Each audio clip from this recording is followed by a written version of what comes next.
हाँ जी sir, CMA inter group 1 में business ethics आज हम शुरू करेंगे।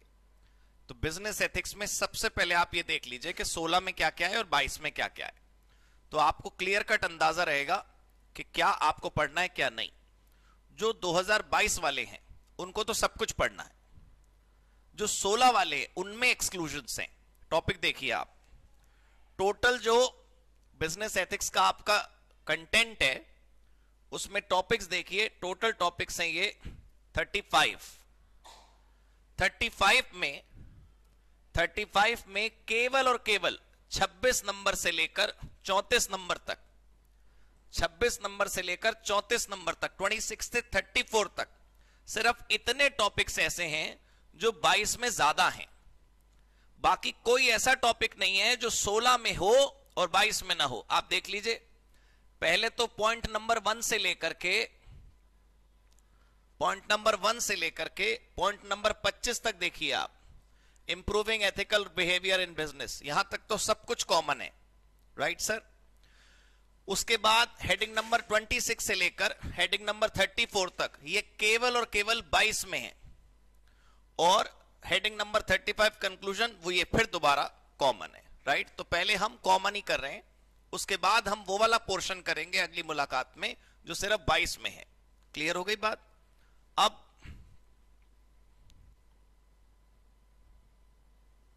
ये रहा हमारा बिजनेस एथिक्स, आपको कुछ नहीं नोट करना।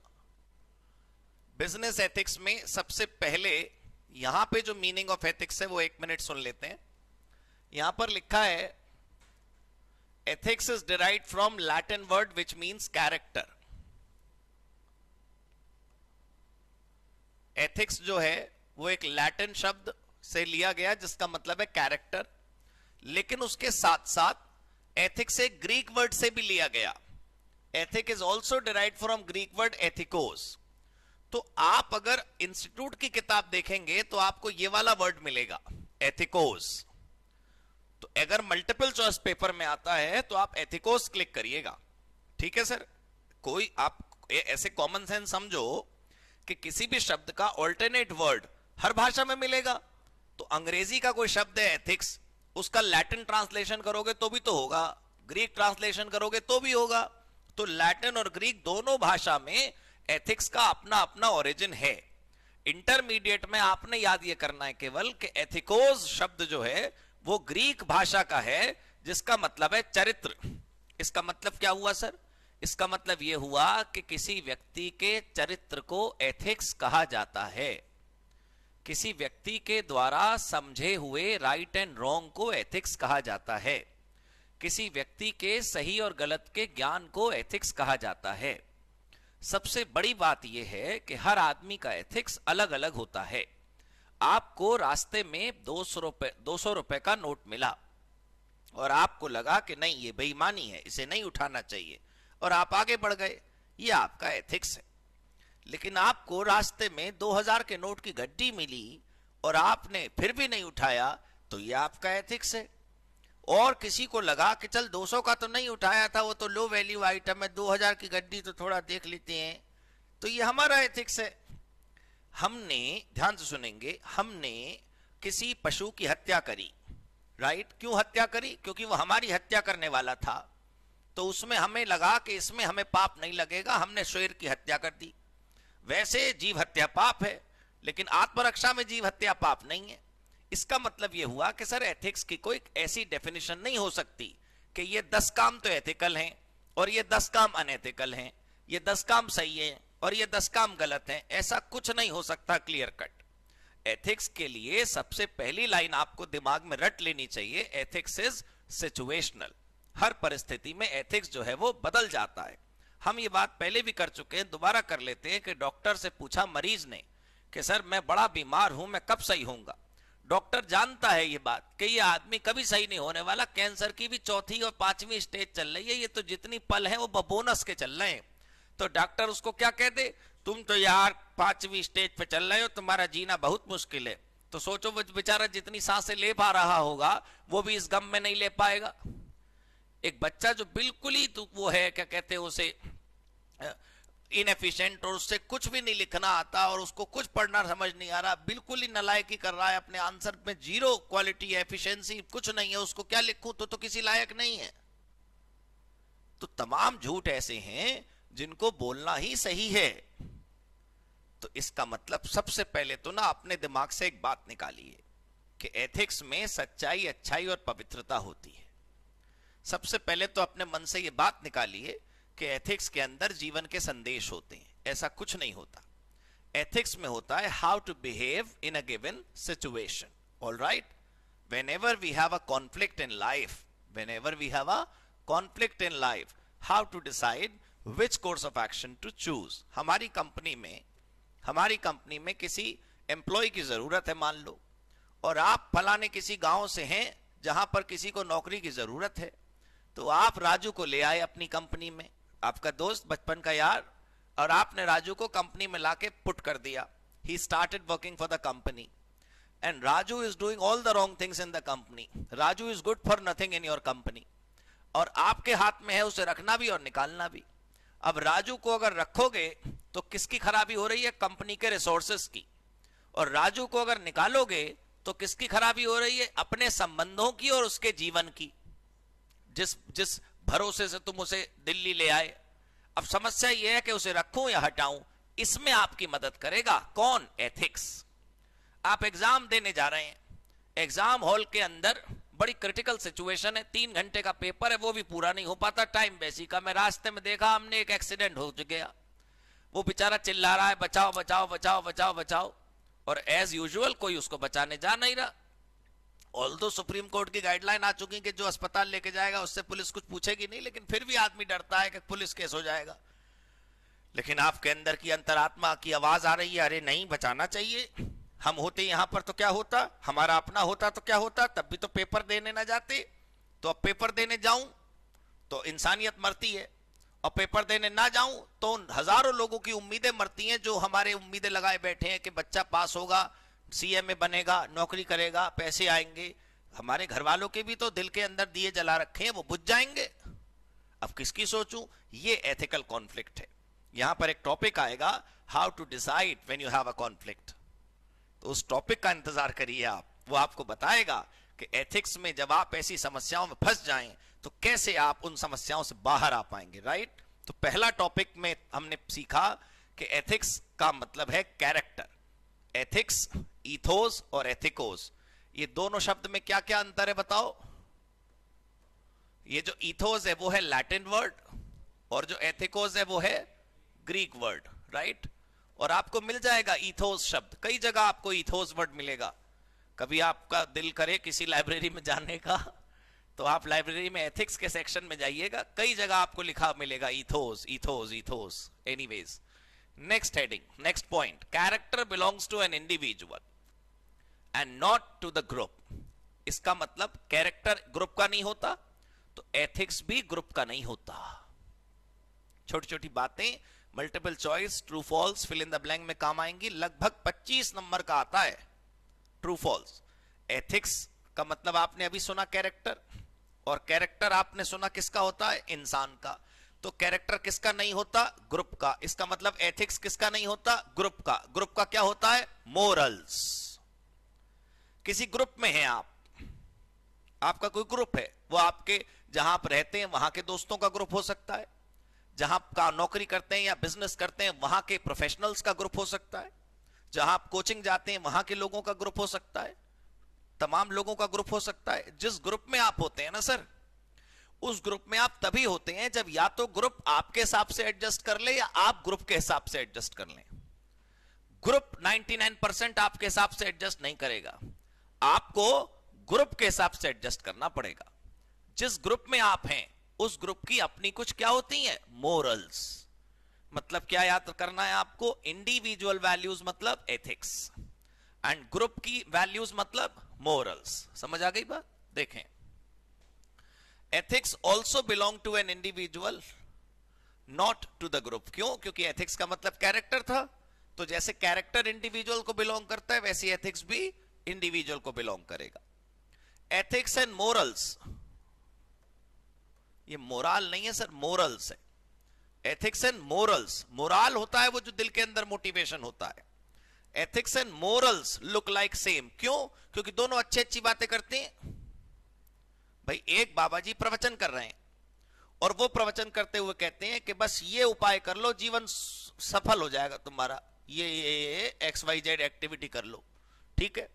दूसरे बाबा जी प्रवचन कर रहे हैं, वो कह रहे हैं कोई उपाय करने की जरूरत नहीं है, सिर्फ ईमानदार रहो, अपने मन से ईमानदारी करो, बेईमानी मत करो, ठीक। तीसरे बाबा जी कह रहे हैं कुछ करो मत करो, भगवान का भजन करो।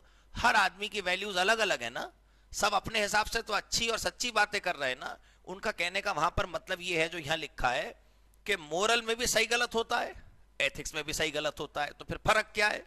एथिक्स में वो सही गलत होता है जो हमारे हिसाब से है, मोरल में वो सही गलत होता है जो उस ग्रुप के लोगों के हिसाब से है।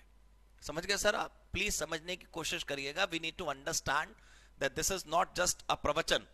ये पेपर में 10-15 नंबर की वेटेज रखता है, तो इसका हमें उतना ही सम्मान करना है जितना कंपनी लॉ में डायरेक्टर का करते हैं। तो आपको याद रखना है कि individual values ethics, social values group values, society values morals, right? पक्का? हाँ जी। Ethics and morals look like same but they are different because ethics belong to individual, ethics belong to individual and moral belong to society, right? Moral कैसे बनता है? Moral is derived from the Latin word mos, momos नहीं, mos, which means custom. custom मतलब परंपराएं। आपने सुना होगा sir कि हमारे घर में तो ऐसे होता है, तो किसी दिन तो शुरू हुआ होगा ना वो परंपरा, किसी दिन तो वो परंपरा शुरू हुई होगी सर, तो उससे पहले तो वैसे नहीं होता होगा। तो परंपरा भी कोई इंसान अकेले ही शुरू करता है। पता है आपके एग्जाम में, आपके मॉक टेस्ट पेपर में क्या क्वेश्चन है? Ethics of today becomes moral of tomorrow. बताओ, कर देना बंद। Ethics of today become moral of tomorrow. Discuss 5 number में। कैसे? जो तुमने आज सोचा, तुमने उसको फैलाया, लोगों को समझाया, लोगों ने अपना लिया, तो जो एक व्यक्ति की सोच थी वो किसकी हो गई? समाज की सोच।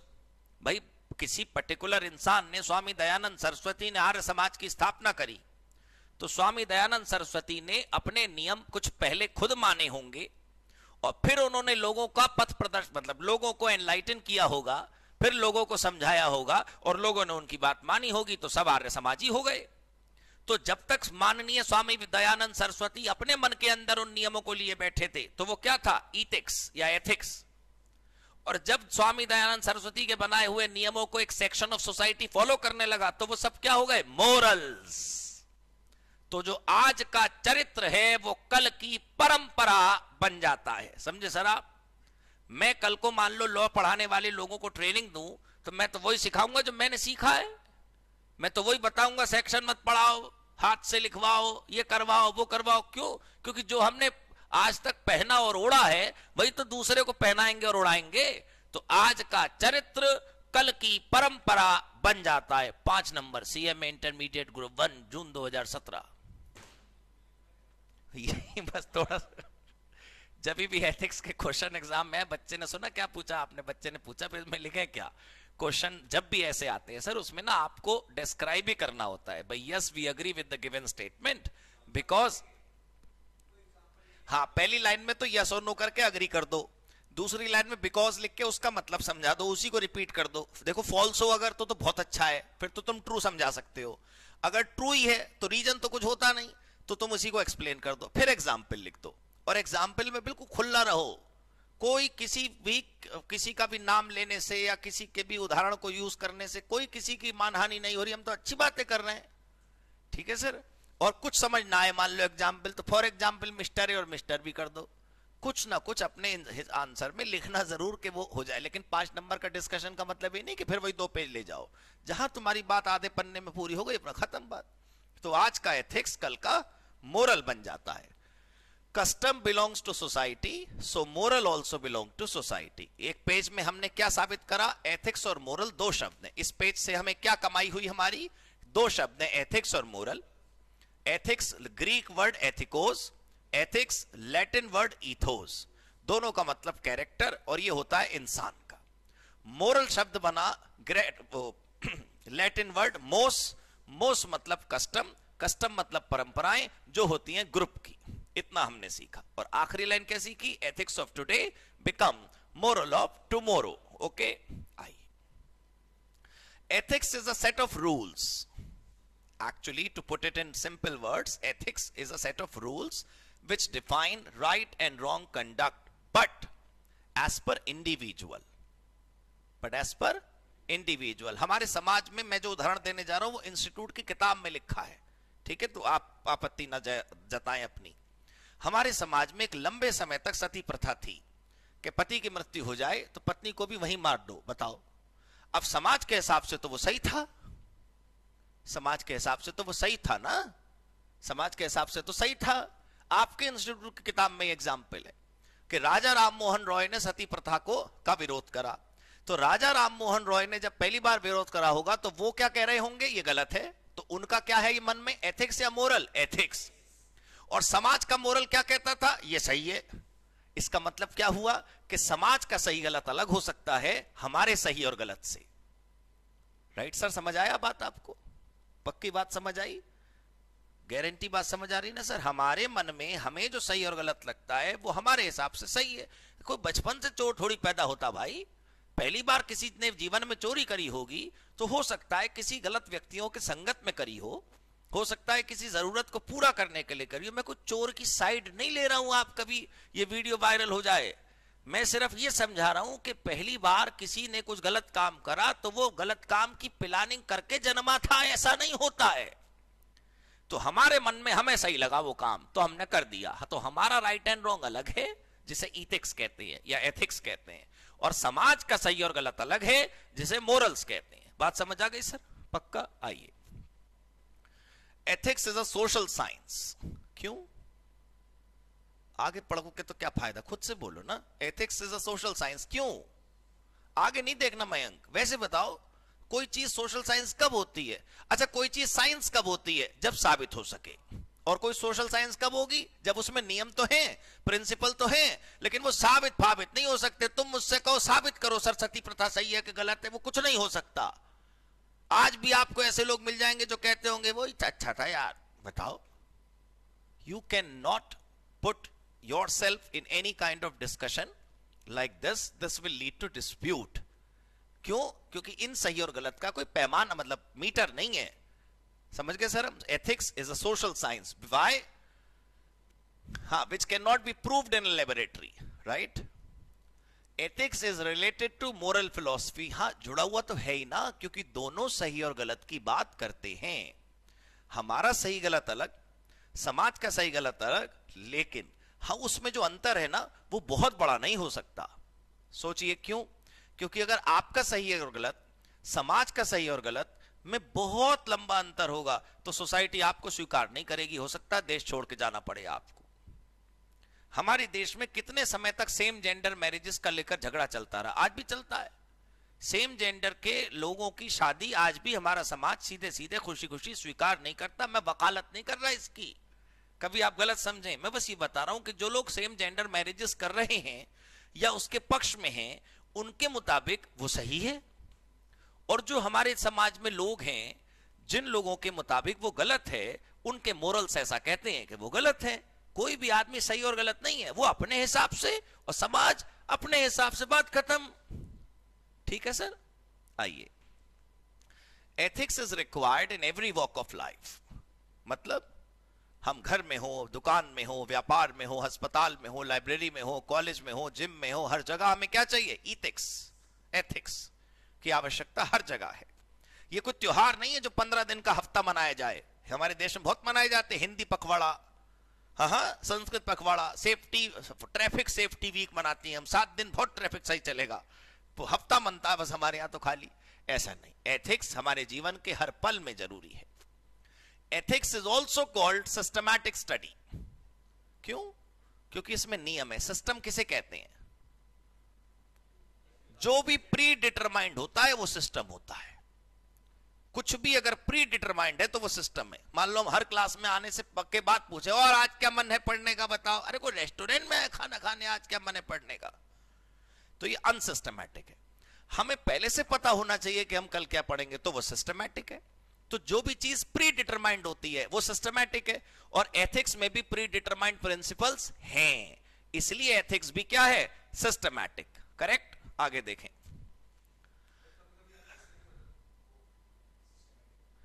एथिक्स हमेशा सिस्टमैटिक होता है, सिर्फ बात इतनी है कि हम अपने नियम बदल लेते हैं। आज मान लो तो हम आज के बाद से एथिकल हैं, और आज से पहले भी एथिकल थे, बस पहले हमारे सेट नियम कुछ और थे और अब हमारे नियम कुछ और हैं। Right? Ethics is also called systematic study because whatever we follow are predetermined principle. जो भी हम अपने जीवन में फॉलो करते हैं वो कभी ना कभी तो हम डिसाइड करते हैं ना, आज से मैं ये करूंगा, तो डिसाइड तो करते ही हो जो आप कल से करोगे, चाहे आप हर पल अपने आप को बदल लो। अभी देखो, बिजनेस एथिक्स का मतलब आया दिसंबर 17 में 5 नंबर में, ठीक, जो आप नीचे पढ़ना जा रहे हैं। When we apply ethical principle in business, it is called business ethics. Business ethics का मतलब अपने फैक्ट्री के माल को फ्री में बांटना नहीं होता है। बिजनेस एथिक्स का मतलब अपने ग्राहक को फ्री में माल उपलब्ध कराना नहीं होता है। बिजनेस एथिक्स का मतलब सिर्फ यह है कि आप ग्राहक से 100 रुपए लीजिए तो उसे 125 का सेटिस्फैक्शन दीजिए, बस, और कुछ नहीं। समझ गए सर आप? हम जब अपनी क्लासों की फीस कम करते हैं सर, तो वो इसलिए कम नहीं करी जाती कि साहब वो क्या कहते हैं उसे, कोई चैरिटेबल इंस्टीट्यूशन हम बनना चाहते हैं। वो तो एक मार्केटिंग गिमिक है कि भाई हमारी कॉस्ट एडिशनल लग नहीं रही, क्लास में 40 बच्चे पहले से हैं, तो बाकी के 10 बच्चे बैठेंगे, अगर वो 50% कम पे भी बैठ जाए तो हमारा कौन लग रहा है, क्या लग रहा है, वो मार्केटिंग गिमिक है। तो ये तो सब काउंसलिंग में बोला जाता है, हमारा तो दिल ये है चैरिटी करना और वो करना, कुछ नहीं। एक 10 बच्चे से हम 5000 लें, उससे अच्छा है ना 50 बच्चों से हम 1000 लें। सिंपल मार्केटिंग है। घड़ी मत देखो तुम उधर, टाइम अभी बहुत है, क्या देख रहे हो? तो हमें बात समझ आई कि उसने कहा आपसे हेडिंग बिजनेस एथिक्स का मतलब क्या है। तो अब तक क्या पढ़ रहे थे, एथिक्स का मतलब क्या है। जब आप एथिक्स को व्यापार में लगाते हो तो एथिक्स को व्यापार में लगाने का मतलब कैरेक्टर को व्यापार में लगाने, एथिक्स को व्यापार में लगाने का मतलब 100 रुपए का सामान, 100 रुपए का सामान बेचा तो ग्राहक को 100 रुपए का क्या लगना चाहिए, संतोष। कोई कंपनी ऐसी हो मान लो जो 10,000 रुपया का रुमाल बेचे, खाली कपड़े तो छोड़ो, 10,000 रुपया का साहब खाली रुमाल बेच रही है, ऐसी कंपनी है देश में, हो सकता है और भी महंगी हो। तो जो आदमी 10,000 रुपए का रुमाल खरीद रहा है, इसका मतलब वो कंपनी तो ठग है, वो कंपनी तो लूट रही है, वो कंपनी तो बेकार है, फिर गिरफ्तार पता नहीं क्यों नहीं हो रही वो। भाई वो बेचने वाला बेच रहा है, खरीदने वाला खरीद रहा है, और दोनों खुश हैं, तो क्या प्रॉब्लम हमें? इसका मतलब खरीदने वाले को किसी ना किसी रूप में उस सामान में उतनी वैल्यू लग रही है, तो बस वो एथिक्स है।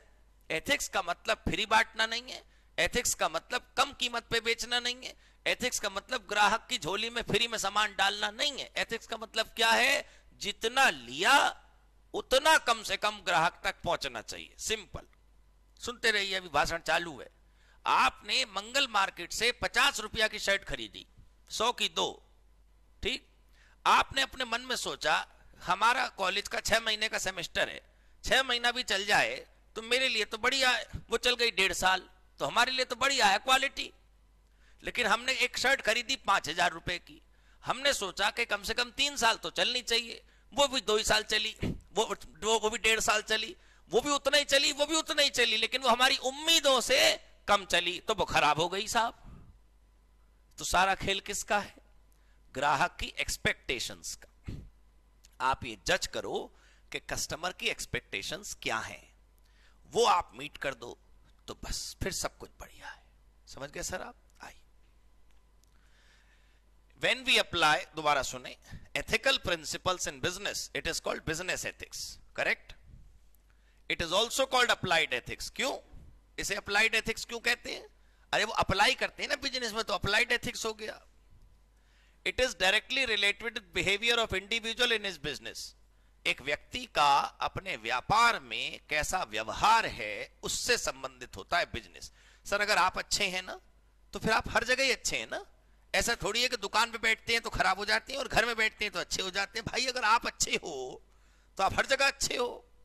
Product and services must be produced and sold keeping in mind all ethical principle. Simple सी बात है सर। सोना चांदी च्यवनप्राश दोस्तों 350 रुपए का डब्बा है मान लो, ठीक, उसमें सोना चांदी कैसे आ सकता है? और वो एड में तो कहता असली सोना चांदी। स्वर्ण भस्म बाबा रामदेव के यहां 1500 रुपया का पाउच है।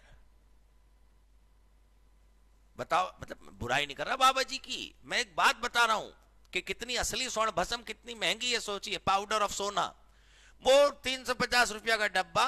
वो कह रहे साहब इसमें वो है स्वर्ण भस्म, ठीक, चलो उन्होंने गलत करा। खरीदने वाला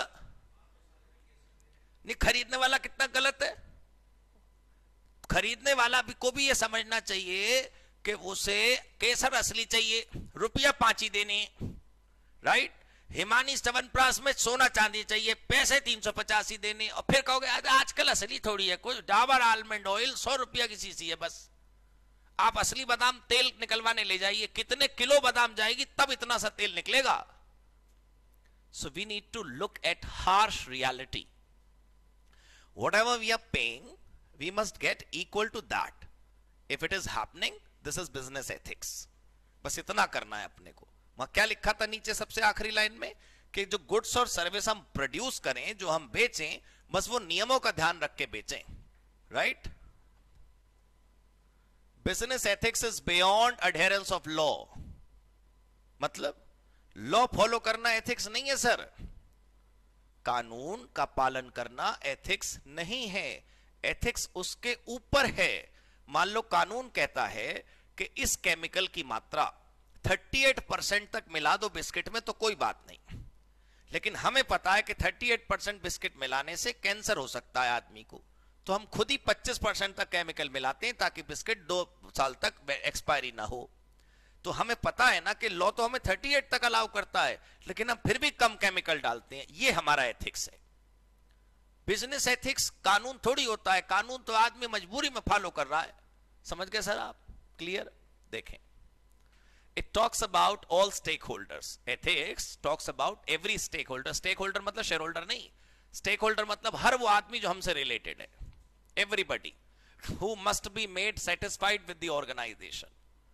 following aspect can be taken as example. देखिए आप उदाहरण बिजनेस एथिक्स के, इनसे पढ़कर आपको समझ आएगा कि एथिक्स का मतलब चैरिटी नहीं है।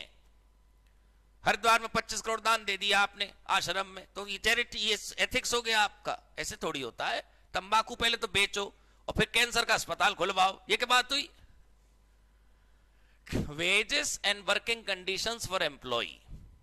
वर्कर की वर्किंग कंडीशन ऐसी होनी चाहिए कि उसे सोमवार को सुबह कलेश न लगे घर से निकलते पे, ठीक। उसको जो तनख्वाह मिले वो जस्ट होनी चाहिए। जस्ट मतलब उचित। Timely payment to supplier and service providers. जो आपके सप्लायर है बस उन्हें पैसे समय पे दो, जो आपके सर्विस प्रोवाइडर उन्हें पैसे समय पे दो। कुदरत ऐसे नोट भरेगी ना आपके खातों में, उनके तो पैसे काट रखे हैं जिन्होंने आपसे लेने। कमाने की उम्मीद करते हो, कैसे आएगा आप पे? Better quality eight reasonable price for customers आप दे दो, हो गया business ethics.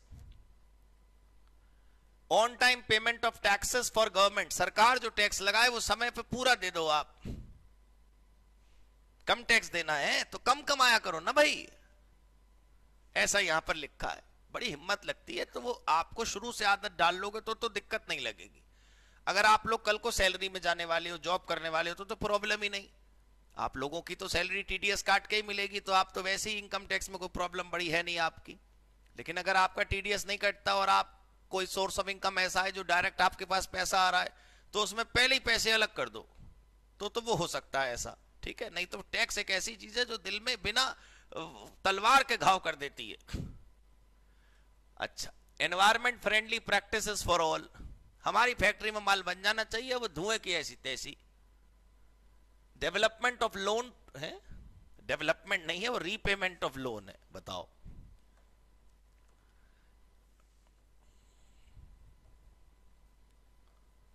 Repayment of loan to creditors, जो क्रेडिटर्स हैं उनका लोन जो आपने ले रखा, जो कर्जा सिर पर है, वो समय पर भुगतान करें आप। समझ आ गई बात? अब एवोल्यूशन ऑफ एथिक्स, एथिक्स का एवोल्यूशन कैसे हुआ, ये जो टॉपिक्स लिखे ना, जैसे आरटीपी जून 18, आरटीपी दिसंबर 18, ये आपको जो बुक मिली है उसमें भी लिखे, हेडिंग के ब्रैकेट में लिखा है कि ये को टॉपिक कब कब पूछा गया। आरटीपी मतलब रिविजनरी टेस्ट पेपर, इंस्टीट्यूट की वेबसाइट पर कुछ आरटीपी भी हैं। तो ये एवोल्यूशन ऑफ एथिक्स मतलब उत्पत्ति कैसे हुई, एथिक्स कैसे पैदा हुआ। इसकी कोई डेट ऑफ बर्थ नहीं मिल सकती आपको, सन 1721 में जब सिकंदर आई, ऐसा कुछ नहीं होता है जब सिकंदर आए तब एथिक्स आया। एथिक्स की उत्पत्ति समाज के साथ साथ हुई। इंसान ने जब जन्म लिया होगा धरती पे, जब भी, तभी एथिक्स पैदा हो गया था, ऐसा यहां लिखा है। देखो आप, ethical conduct has evolved along with evolution of society. देखिए, समाज के साथ साथ एथिक्स का जन्म हुआ। Ethic conduct is also called social conduct. Social conduct has developed in society over hundreds of year. यहां तो 100 लिखा है, मैं तो राजी नहीं है, तो लैक्स ऑफ ईयर्स होना चाहिए भाई, हजारों साल से है ना मानव जाति। तो जब से मानव जाति है तब से सोसाइटी है, जब से सोसाइटी है तब से सोशल कंडक्ट है, जब से सोशल कंडक्ट है तब से मोरल्स है, जब से मोरल्स है तब से एथिक्स है। ठीक सर? बाकी आप पेपर में हंड्रेड्स ऑफ ईयर्स ही लिखना, वो जो कह रहे हैं वही मानना है हमने को। सीएमए में ये बहुत टेंशन है कि अगर आप अपने हिसाब से कुछ ज्यादा लिखोगे तो गड़बड़ हो जाएगी। Code of conduct have been passed down from generation to generation. यही हम शुरू में कह रहे थे कि जी हमारे यहां ऐसे होता है। अरे कैसे शुरू हो गया हमारे यहां ऐसे होता है? सबके यहां दिवाली पे एक जैसी रस्म होनी चाहिए थी, फिर तो किसी ने आपके घर में शुरू करी होंगी, फिर अगली पीढ़ी ने वो देखा तो वही फॉलो करा, फिर उससे अगली पीढ़ी ने वही देखा वो फॉलो करा, generation to generation, and it has become pattern of behaviour, और फिर वही होने लगा। लॉज ऑफ एनी कंट्री, देश के कानून किसी भी देश के, are based on social code accepted by society. कानून बनाने वाले लोगों को भी इस बात का ख्याल रखना पड़ता है कि वो लोगों की भावनाओं को ठेस ना पहुंचाएं। अमेरिका का जो नेशनल फ्लैग है उसमें कोई ऐसी वो नहीं है रेस्ट्रिक्शन कि उसे यहां नहीं लगा सकते, वहां नहीं लगा सकते, यहां नहीं पहन सकते, वहां नहीं पहन सकते। हिंदुस्तान में आप नेशनल फ्लैग जो है वो कमर से नीचे पहन के दिखाओ, आप केस हो जाएगा, आप पे 3 महीने की जेल है। कमर से नीचे नेशनल फ्लैग पहनने की, कमर से ऊपर होना चाहिए जो भी है नेशनल फ्लैग, चाहे टी शर्ट पे पहनो, चाहे पट्टी लगा लो, चाहे कुछ भी करो आप। अमेरिका में तो वो इनरवियर पे छपता है नेशनल फ्लैग, कुछ कोई दिक्कत नहीं, सही में, मतलब they are very cool about it. तो इसका मतलब वहां के लोगों के सेंटिमेंट्स के हिसाब से इट डजंट मैटर, तो लॉ में भी उसकी पनिशमेंट नहीं है। और हमारे हिसाब से इट मैटर्स अ लॉट, तो हमारे हिसाब से पनिशमेंट है। तो किसी भी देश के कानून उस देश के सामाजिक सोच के हिसाब से बनते हैं। जो समाज स्वीकार कर लेता है वो पनिशेबल ऑफेंस नहीं होता। ठीक sir? Penalties are prescribed for bad action, जिसको सोसाइटी बैड एक्शन कहने लगती है, and bad actions are prescribed by society and then by law. तो पहले समाज में जिसे गलत माना जाता है वो लॉ भी उसे ही गलत मान लेता है एक पल के बाद। Right sir?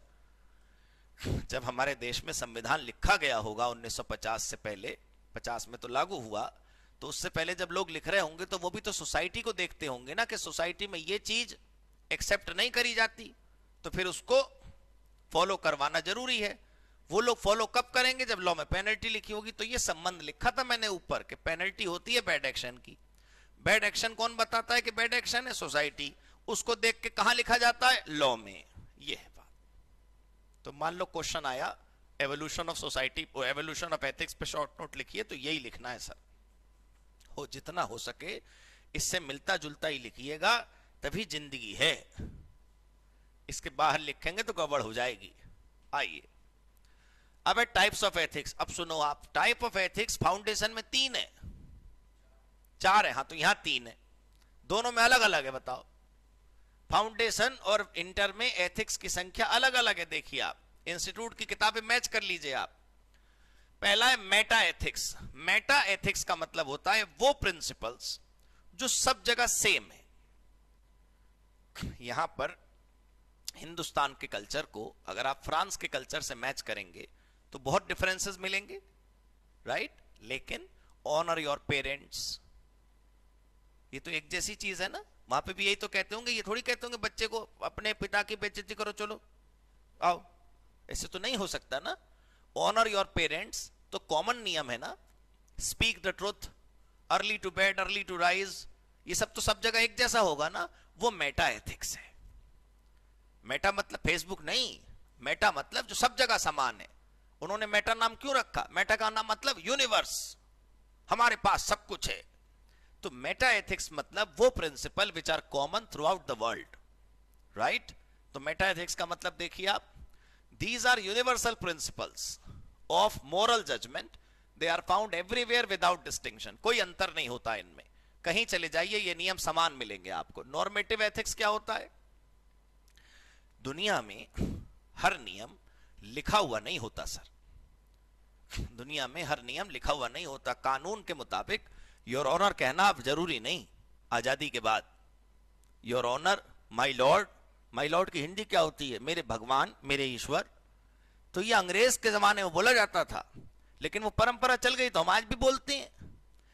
जो नियम कहीं नहीं लिखा फिर भी हम फॉलो करते हैं, ठीक। किसी मंदिर की दीवारों पर ना लिखा हो कि यहां सिगरेट ना पिए, ठीक, नहीं लिखा कि यहां ना पिए, किसी ने जला ली, पुजारी कह रहा है यार क्या कर रहे हो तुम, वो कह रहा है अरे आपने बताया नहीं, यहाँ नहीं पीनी थी, ओ अरे मैं तो लिखा नहीं था ना कहीं नो स्मोकिंग में का, यहाँ पर क्या मतलब? भाई आपको पता है कि यहां कुछ नहीं लिखा, फिर भी हम वो नियम फॉलो करें, उसे कहते हैं नॉर्म्स। नॉर्म्स और रूल्स में क्या फर्क है? जो नॉर्म होता है वो लिखा हुआ नहीं होता, फिर भी फॉलो होता है। नॉर्म मतलब सोशल नॉर्म्स, समाज में चलने वाले ऐसे नियम जो कहीं नहीं लिखे फिर भी हम उनका पालन करते हैं। और रूल्स वो हैं जो डिस्क्राइब्ड और प्रेस्क्राइब्ड होते हैं, छपे हुए होते हैं, ये करना है और ये नहीं करना, ठीक है सर। देखो आप, norms means those principles which are not prescribed by anyone but they are followed because of general custom prevailing in society। समाज में फॉलो होता है इसलिए ऐसा करते हैं, क्या करें, नॉर्म है हमारा, तो हमारे यहां यही नॉर्म है।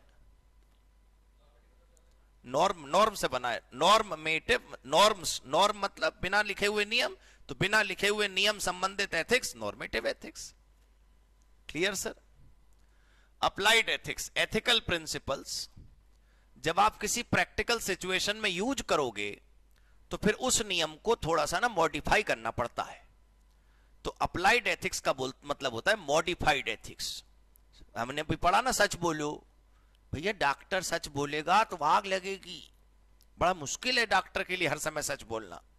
तो इसका मतलब सच बोलो वाला नियम जब वो अपने प्रोफेशन में अप्लाई करता है तो थोड़ा सा ट्विक करना, थोड़ा सा घुमाना पड़ता है उसे, उस नियम को, उसको बोलते हैं applied ethics.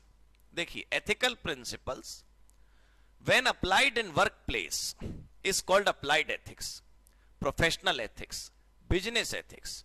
Applied ethics is modified version of ethics, थोड़ा सा उसमें बदलाव आपको करना ही पड़ता है, ठीक। अब किसी कंपनी ने वर्कर्स को निकाल दिया और दूसरी कंपनी ने रख लिया, तो जिसने निकाला उसकी बुराई चल रही बाजार में, और जिसने रखा उसकी अच्छाई चल रही है। तो जिसने निकाला उसको जितने पैसे बचे उतने तुम दे दो, उसे तुम्हें दर्द आ रहा बहुत, तो भाई आपको बड़ा गलत लग रहा है ना, उस कंपनी ने बहुत बुरा करा, अन्याय करा, पाप करा, तो उसको बुरा आप तब कह सकते हैं जब आपको उसे अच्छा करने की क्षमता हो, वरना प्रजा को चुप रहना चाहिए राजा गलत करे तो, या तो तुम राजा बनो। समझने की कोशिश करिए कि या तो आप वो बने, कौन था वो, चंद्रगुप्त विक्रमादित्य, और वो घनानंद राजा को मार डालो आप, मतलब या तो आप ऑन सीट राजा जो है वो गलत है तो उसे मार डालो, या फिर आप शांति से जीवन जिए। You can not blame the other person if you can not make it right, correct. मतलब ये मैं नहीं, मेरे विचार नहीं, ये सब कुछ लिखा है। अगला topic, importance of ethics, December 17 10 number, MTP June 17 set 1, MTP December 17 set 2, MTP June 18 set 1, MTP December 18 set 2, RTP June 18, RTP June 18, December 18 होना चाहिए, ठीक है सर। कितना बार बार ये टॉपिक पूछा गया, सोचिए आप। Importance of ethics, ethics is a requirement of human life. जीवन जब तक है एथिक्स तब तक है। It is a tool to decide right course of action, ये आपको गाइड करेगा अंधेरे में कि क्या करें हम। If we don't follow ethics तो हमारे एक्शंस क्या हो जाएंगे, रैंडम और एमलेस। हम जीवन में जो भी काम करें यदि एथिकल करेंगे तो हमारे जीवन में उस काम को करने पर कोई ना कोई एम होगा, तभी हम वो करेंगे, वरना हमारे काम एमलेस हो जाएंगे। We can decide a definite goal if we look at the life from ethical angle. हम जीवन में क्या बनना चाहते हैं वो अकेले बैठ के लिखें, आपको भी लिखना चाहिए। कुछ हैं 3-4 वीडियो अच्छी मैं आपको भेजूंगा, आप देखिएगा, मेरी नहीं किसी और की। आप अगर जीवन में, अभी आपकी अर्ली उम्र है भाई, आप लिख के रखिए कागज पर, कहीं पर ऐसी जगह जहां खुद उसको देख सकें, बार बार अपने वॉलपेपर पे टाइप कर लो खुद ही, कहीं पर कुछ ऐसा जो दिखता रहे आपको, मोबाइल के कवर पे स्टिकर चिपका दो, आजकल तो टाइप हो जाता है, कि आप बनना क्या चाहते हैं। आप समाज में देखिए और आप खुद याद करिए, जब आप लोग 12th में थे तो आपस में आप लोग क्या बातचीत करते थे। कोई कहीं भी चला जाता है, कुछ भी बन जाता है, कोई भी कोर्स कर लेता है, कोई भी एग्जाम दे देता है, जो भैया दीदी समझा देते हैं वो हो जाता है। अब तो कम से कम आप इंटरमीडिएट में हो ना। आज आप डिसाइड करो कि आपको इतने पैसे की सैलरी चाहिए या इतना बड़ा आपको घर का साइज चाहिए, ये वाली मुझे गाड़ी चाहिए और ये इतने वर्षों तक मिल जाएगी मुझे, तो उसे देखोगे ना तो आपके अंदर आग रहेगी काम करने की। अगर वो आप नहीं फिक्स करोगे तो आपके अंदर आग नहीं रहेगी। आप कहते हो बड़ा आदमी बनना है हमें, ठीक मान लिया, तो उसकी कोई डेफिनेशन थोड़ी है। बड़ा आदमी का क्या मतलब, मुकेश से भी बड़ा होगा कोई दुनिया में, अपना मुकेश, अरे उससे भी बड़ा होगा कोई। तो ऐसे तो हर आदमी से बड़ा और हर आदमी से छोटा है। आप डेफिनेट बताओ, इतने लाख रुपए मेरे को सैलरी मिल जाए तो मैं खुश हूं। मान लो आपको लगता है हमें तो ज्यादा की जरूरत है नहीं, हमारी तो 50,000 रुपया की नौकरी लग जाए मैं खुश हूं, तो अगर आप आज लिख लोगे ना तो जिस दिन लगेगी उस दिन चैन से सो पाओगे आप। और अगर अभी नहीं लिखोगे, 50 की लगेगी तो आपको क्या लगेगा, उसकी तो यार 1 लाख है, मेरी 50,000 है, राइट। तो write it on a piece of paper and stick it somewhere, what do you want in your life, and when you find it, when you get it, you will feel contented, satisfied लगेगा आपको, संतुष्ट लगेगा आपको जीवन से। खैर, ethical conduct can take us to heights of success. We must set values for our lives, कि हमारी जिंदगी में हम ये करते हैं, हम ये नहीं करते, हम ऐसा चलते हैं, वैसा नहीं चलते। मुझसे लोग बहुत कहते हैं वो ये इसे हर आदमी मुझे ये सुझाव देता है, आप लोग भी सुनिए ऑनलाइन वाले, आपके लिए विशेष बात है ये, कि इसे सुंदर सा सजा के लाओ लिखकर, इसे बढ़िया सा कलरफुल लिख के लाओ, इसे टाइप कर दो। अरे खाना खाने से मतलब है, उसकी गार्निशिंग से मतलब है। हम ऐसा कर रहे हैं, बात खत्म। कभी होगा समय तो उसे सुंदर कर लेंगे। आप अपने जीवन में मानते हो कि इतने रुपए तक का भ्रष्टाचार बुरा है और इससे ऊपर का मुझे पैसा देगा तो मैं भ्रष्ट हो जाऊंगा, कोई बात नहीं, वो आपकी वैल्यूज है, क्या फर्क पड़ता है। खैर, we must set values for our lives and attempt to abide all those values. इधर सुने आप, These values should be adopted for daily life as well as for emergency situation. इसका क्या मतलब है पता आपको? एक आदमी की असली परीक्षा तब होती है जब दुख में हो वो। When everything is green, तो सब बढ़िया ही है, सब अच्छा है आदमी, भूखे वो क्या है, भजन न होए गोपाला। आदमी जब परेशानी में हो तब ज्यादा अच्छी उसकी परीक्षा हो सकती है कि वो कैसे बिहेव करता है। आपके कोई दोस्त हैं तो जब सब अच्छा है तो सारे दोस्त हैं, और जब खराब है तब लिस्ट छटेगी ना कि ये है और ये नहीं है। वही वो कह रहा है कि कम से कम इमरजेंसी सिचुएशन में फॉलो करें, ऐसा नहीं हमेशा आपको इसे फॉलो करना चाहिए। Ethics will make us ready for any situation whatsoever, whether for the growth and survival of life. आपने वो देखा, क्या कहते हैं उसे, वो जो टीचर है आईएएस वाली कोचिंग के,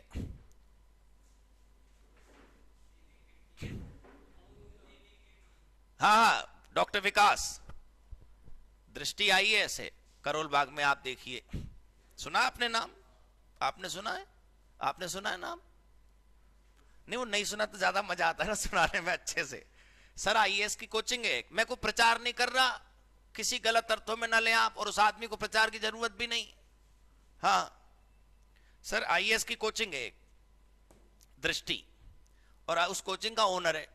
उसने अच्छा वो चक्कर क्या, वो उसका उनका जो सब्जेक्ट है वो एथिक्स है, एथिक्स और इंटेग्रिटी पढ़ाते हैं वो, आईएएस में होता होगा सब्जेक्ट। तो what he was doing is he was giving an example, Ram Sita का एग्जाम्पल उन्होंने वाल्मीकि रामायण से श्लोक उठा के पढ़ के और वो उसका कुछ इंटरप्रिटेशन करा। उसकी लैंग्वेज कुछ अजीब थी श्लोक की, उनकी नहीं श्लोक की, और उसके ट्रांसलेशन की।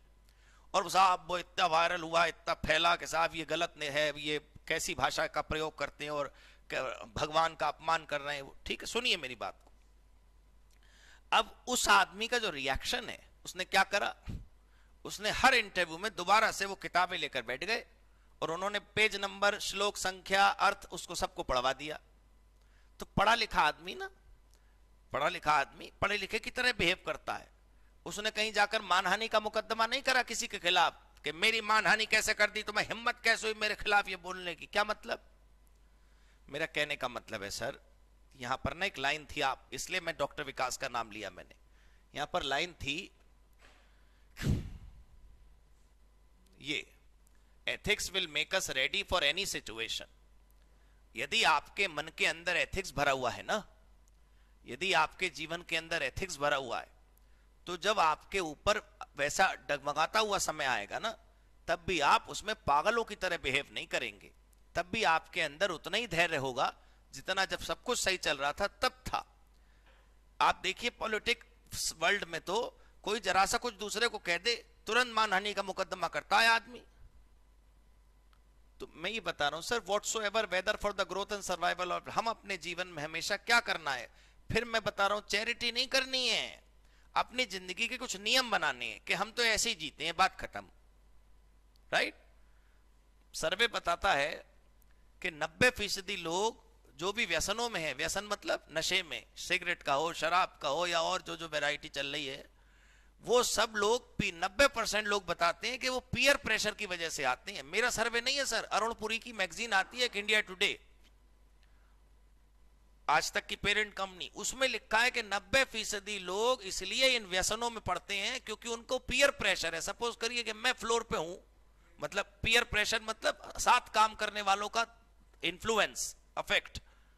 भाई मैं ऑफिस में हूं और फ्लोर पे 40 वर्कर काम करते हैं, 39 लोग पार्टी में जा रहे हैं, और मुझे एक पल को ऐसा लगने लगेगा, बताओ मैं इनसे अलग हूं, मैं नहीं कर रहा बताओ ये सब कुछ, तो हम भी उसमें घूम लेते हैं। हॉस्टल में 10 लोग अगर हैं एक फ्लोर पे, उन 10 में से 8 लोग इन व्यसनों में हैं, तो बाकी 2 को क्या लगेगा, बताओ हम कोई निराले, हम भी कर लेती हैं। तो वो जो समस्या है, if you are here, ethics अगर आपके अंदर है तो सही रहेगा।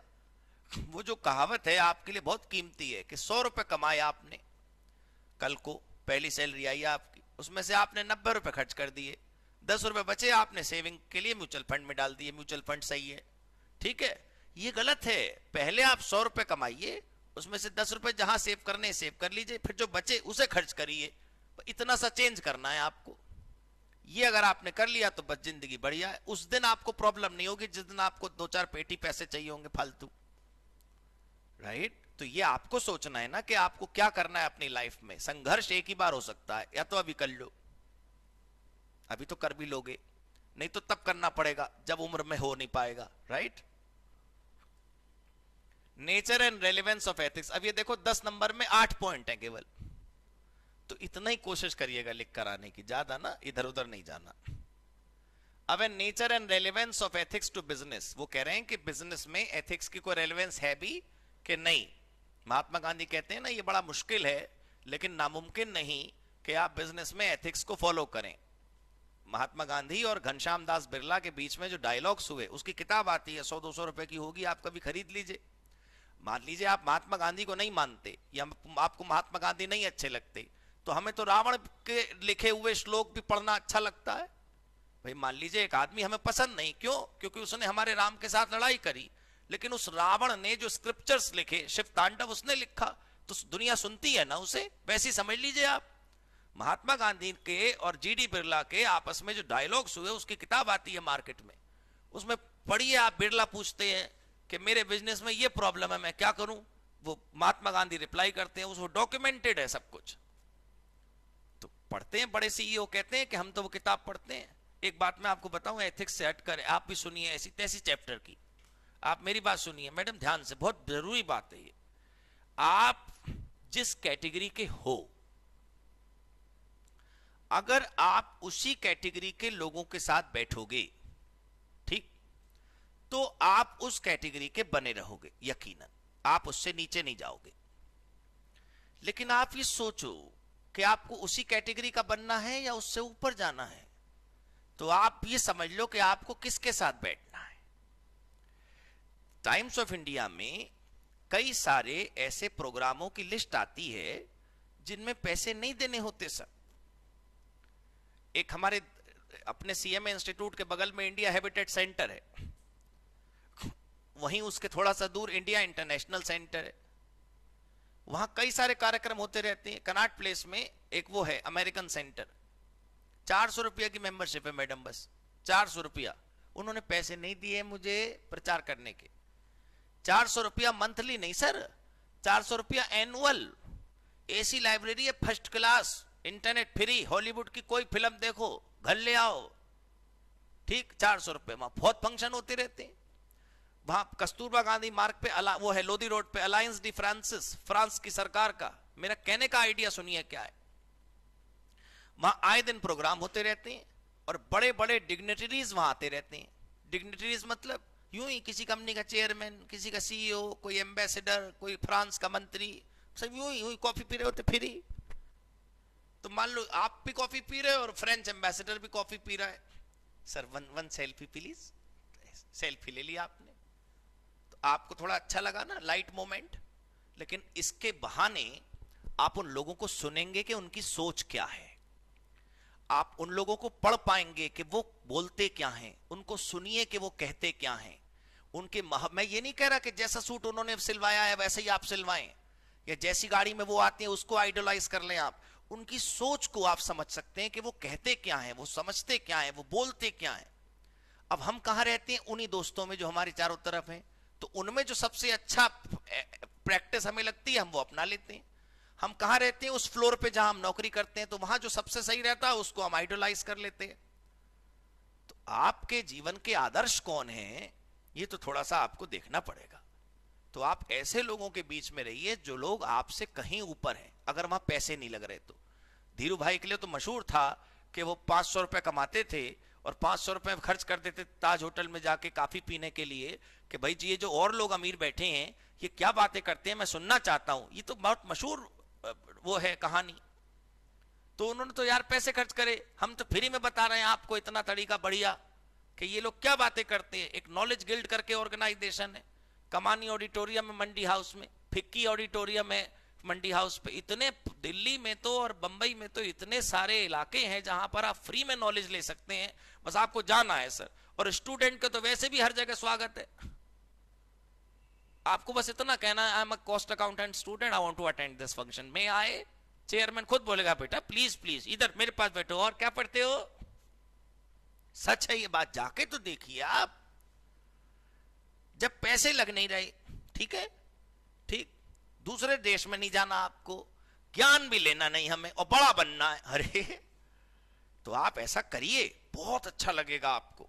खैर, एग्जाम तो आपके जब हो जाएंगे तो उसके बाद भी तो 2 महीने रहते हैं रिजल्ट में, और फिर इसमें कोई टाइम थोड़ी खराब हो रहा है। वैसे तुम बड़ा 24 घंटे पढ़ती हो, 1-1 घंटा लगता है इसमें, सब अटेंड करो इनको। खैर, ऑर्गेनाइजेशनल सक्सेस डिपेंड करती है कई फैक्टर्स पर, including quantitative factors and qualitative factors.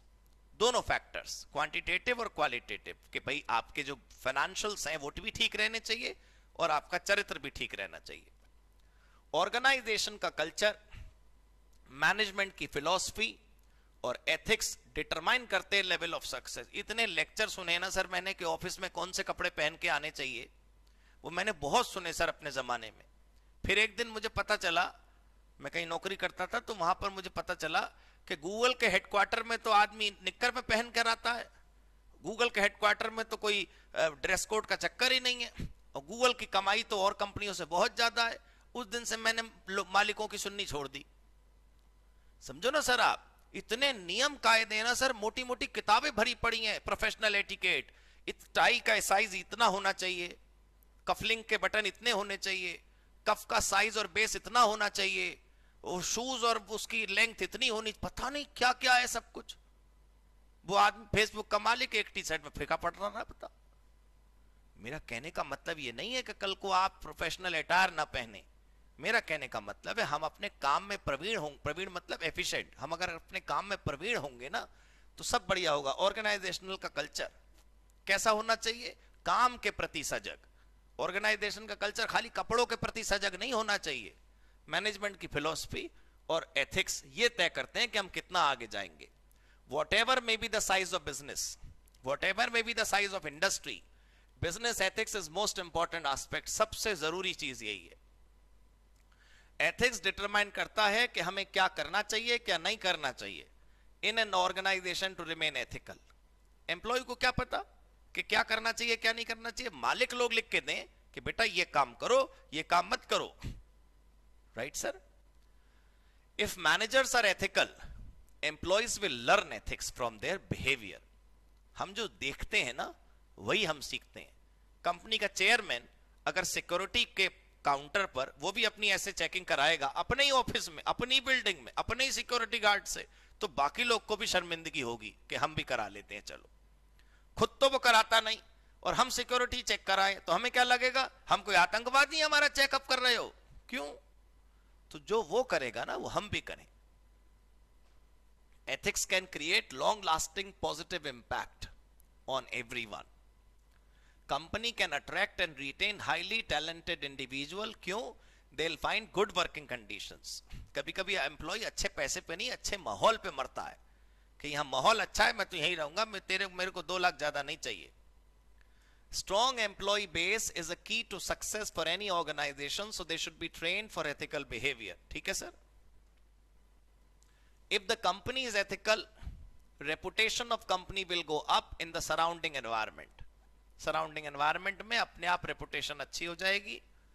All the stakeholders will love to remain associated with the company। सबको लगेगा कि इस कंपनी के साथ जुड़े रहना चाहिए। अब है आप लोगों की बात। जो प्रोफेशनल अकाउंटेंट है वो अगर अपनी जिंदगी में एथिकल बनना चाहे तो वो कैसे बन सकता है? यहां पर वो लिखा है। प्रोफेशनल अकाउंटेंट फाइनेंशियल अकाउंटिंग के हो चाहे कॉस्ट अकाउंटिंग के, उनकी जिम्मेदारी ज्यादा है। क्यों? क्योंकि सारी जनरल एंट्री तो तुमने ही करनी है।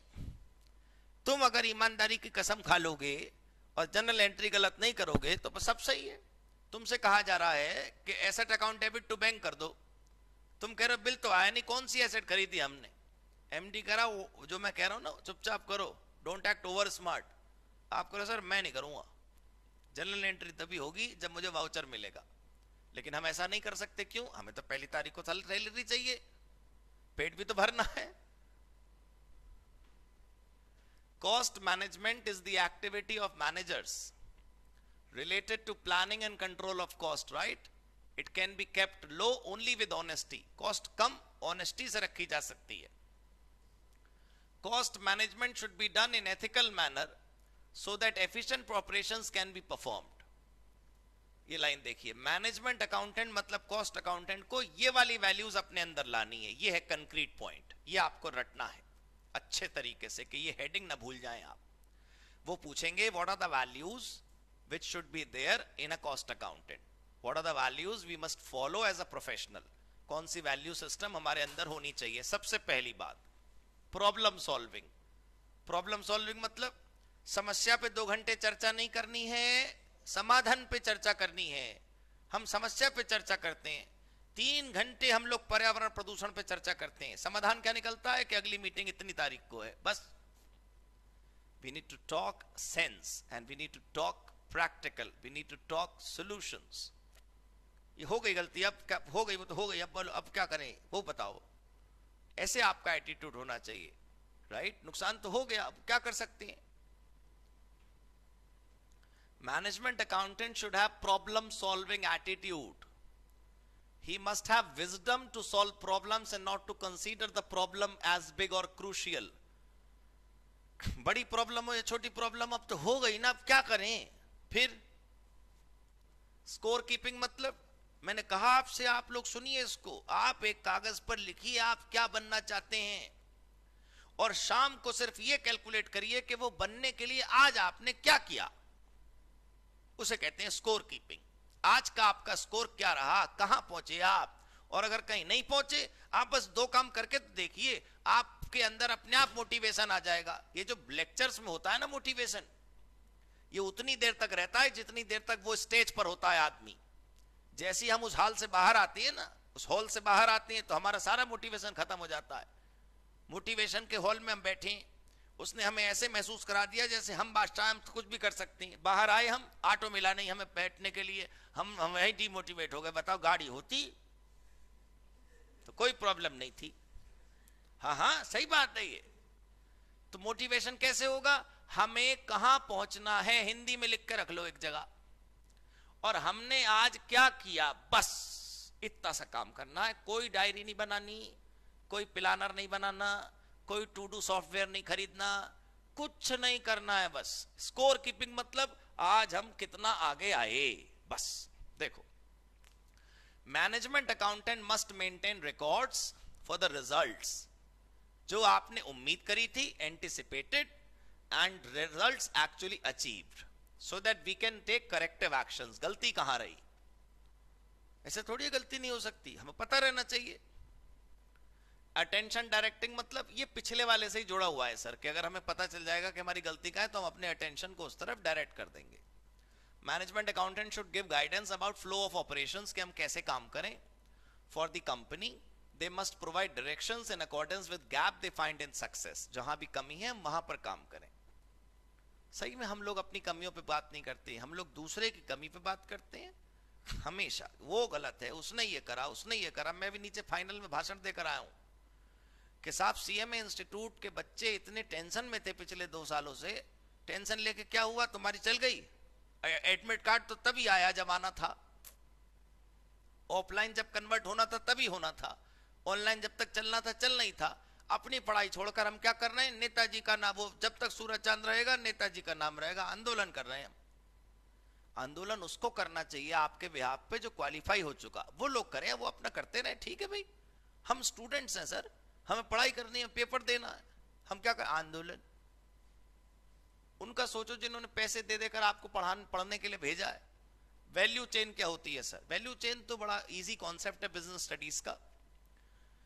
रॉ मटेरियल सप्लायर से रॉ मटेरियल मैन्युफैक्चरर पर आया, मैन्युफैक्चरर से होलसेल डीलर पर आया, होलसेल डीलर से वो कहां गया, रिटेलर पे, रिटेलर से वो आया कंज्यूमर पे। ये चेन होती है ना, इसे वैल्यू चेन कहते हैं, सप्लाई चेन। अब ये जो वैल्यू चेन है या जो सप्लाई चेन भाई बता रहे हैं, उस सप्लाई चेन को वैल्यू चेन ही क्यों कहते हैं, क्योंकि हर स्टेज पर उसमें क्या ऐड होती जाती है, वैल्यू।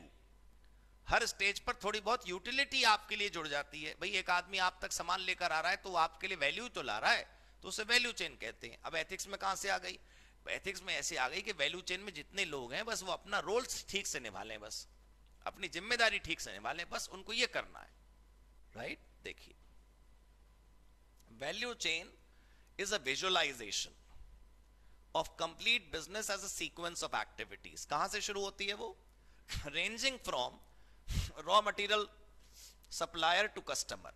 शुरू हुई थी रॉ मटेरियल के सप्लायर से और अंत होता है उसका कस्टमर पे। Value addition is done at every step. This is why इसे हम क्या कहते हैं, वैल्यू चेन। समझ आया बात। Value chain should be ethical, and to be ethical following consideration should be done. नीचे दिए गए काम कर लो, बस सब बढ़िया चलेगा।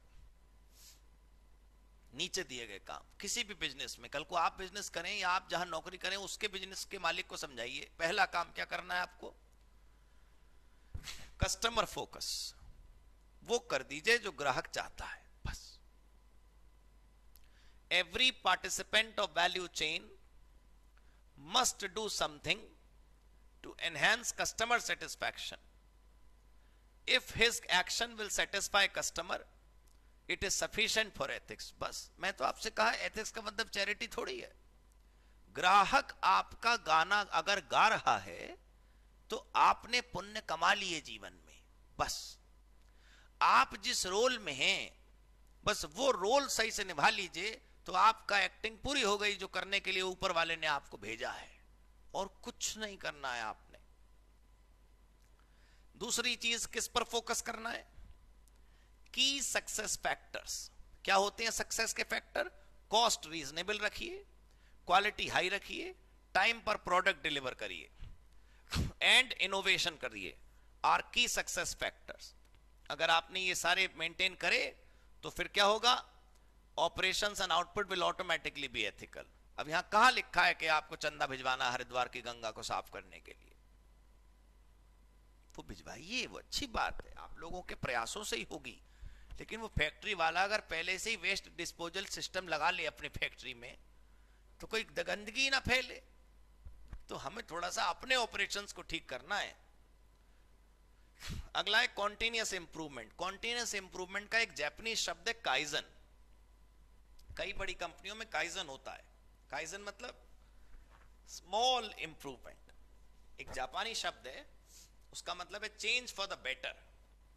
Change for the better, change for the better मतलब आने वाले कल में पूरी दुनिया आप एक दिन में सुधार नहीं सकते, एकदम से सब कुछ सही कर लो, ऐसा कैसे हो सकता है? तो आपने क्या करना है sir, change for the better. कंपनियों में ना अवार्ड मिलता है, मान लो आपने कुछ बढ़िया सा चेंज सजेस्ट करा कंपनी को, और वो सजेस्ट करके इंप्लीमेंट कर दिया कंपनी ने, तो आपको इनाम मिलता है, किस कहीं पैसों में, कहीं ट्रॉफी में, कहीं कंपनी के गुड्स में। तो काइजन में बहुत लोग बहुत कुछ कमाते हैं, बस वो पूरे महीने यही ढूंढते रहते हैं क्या बदलवाऊं मैं कंपनी में, क्या अच्छा करवाऊं, क्या इंप्रूवमेंट करवाऊं। तो काइजन अवार्ड मिलता है उसको। Kaizen means change for the better. Small change every day will create a complete positive overhauling one day. This improvement will automatically bring more profit. आप अच्छे हो जाएंगे तो सही हो जाएगा। वैल्यू चेन एनालिसिस क्या है? आप ये पता लगाओ कि रॉ मटेरियल के सप्लायर से कस्टमर तक बीच में कहां पर कुछ कमी है, वो अगर ठीक हो जाएगा तो सब सही है। All activities are not profitable in nature, so we must find out associated cost and revenue for each operation. अगर वो ऑपरेशन प्रॉफिट मेकिंग हो तभी आप इसे शुरू करें। सैमसंग कंपनी को ऐसा लगता है कि उसे हर रेंज के फोन बनाने चाहिए, तो वो बनाती है 1000 रुपए से लेकर के लाख रुपए तक के भी। और किसी दूसरी ब्रांड को लगता है कि स्मॉल रेंज के फोन नहीं बनाने चाहिए, सिर्फ हम तो अपर रेंज के बनाएंगे, तो वो अपर रेंज के बनाती है। क्या वो नहीं बना सकती सस्ता फोन? बिल्कुल बना सकती है। उसको नहीं लगता कि हम उसमें ठीक कर पाएंगे या अच्छा कर पाएंगे, या हमारी पॉलिसी वो नहीं है तो नहीं है साहब। समझ गए सर आप? So we need to analyze what can add value in our life, what is not adding value in our life. Anything that is not adding value in your life, kick it out. यदि कोई चीज आपकी जिंदगी में value increase नहीं कर रही तो उसको फौरन से पहले उठा के फेंक दे, पता नहीं ये दोबारा मिलेगा कि नहीं मिलेगा जीवन। ओके, दीज ये 7 प्रिंसिपल्स ऑफ पब्लिक लाइफ देखिए जरा वैल्यूज की। June 17 5 number, MTP June 17, MTP December 17, MTP June 18, MTP December 18। और उससे ऊपर देखो, these principle are for anyone who holds a public office and has less of private life. एक आदमी डिस्ट्रिक्ट मजिस्ट्रेट है, डीएम, शहर का जिलाधीश, तो वो दिवाली पे पटाखे अपने घर में फोड़ेगा या शहर को मेंटेन रखेगा? शहर को मेंटेन रखेगा ना। तो वो ये शिकायत नहीं कर सकता अदालत में जाके, जज साहब यार बता हमारी तो नौकरी अजीब है, हैं? बच्चे के साथ पटाखे भी नहीं छुड़ा सकते घर में बैठ के। भाई तो तुम डीएम क्यों बनी? ना बनती। कृपया समझने की कोशिश करिए। कोई पढ़ाने वाला ये बोले हम तो यार बोलते रहते हैं, बताओ पढ़ाते रहते हैं, तो क्यों पढ़ा रहे हो? मत बोलो। हम जिस काम में हैं उस काम में यदि हमारा जनता से सामना होता है तो हमारी लाइफ कौन सी है? पब्लिक लाइफ है हमारी। और अगर हमारी जिंदगी ऐसी है जिसमें जो हम काम करते हैं उसमें जनता का कोई सरोकार नहीं है, तो हमारी लाइफ प्राइवेट लाइफ है। समझ गए सर हम? तो जो लोग पब्लिक लाइफ में हैं उनको अपनी जिंदगी में 7 नियम फॉलो करने पड़ते हैं। कितने नियम? 7 नियम। किसने बताए? वो लॉर्ड नोलन ने। किसने? लॉर्ड नोलन ने। ये देखो आप, 7 principles of public life were given by Lord Nolan for the first time in year 1995. Generally, they are civil servants, local government, police, education, health, social care, court, etc. ये लोग हैं। British government ने एक committee बनाई जिसका नाम है committee on standards and public life. ये एमसीक्यू में आ सकता है भाई, करोड़पति का सवाल बन सकता है, ये अच्छे से देखें। Committee on standards and public life to advise prime minister of Britain, ठीक है, an ethical on ethical standard. The committee was established in October 1994।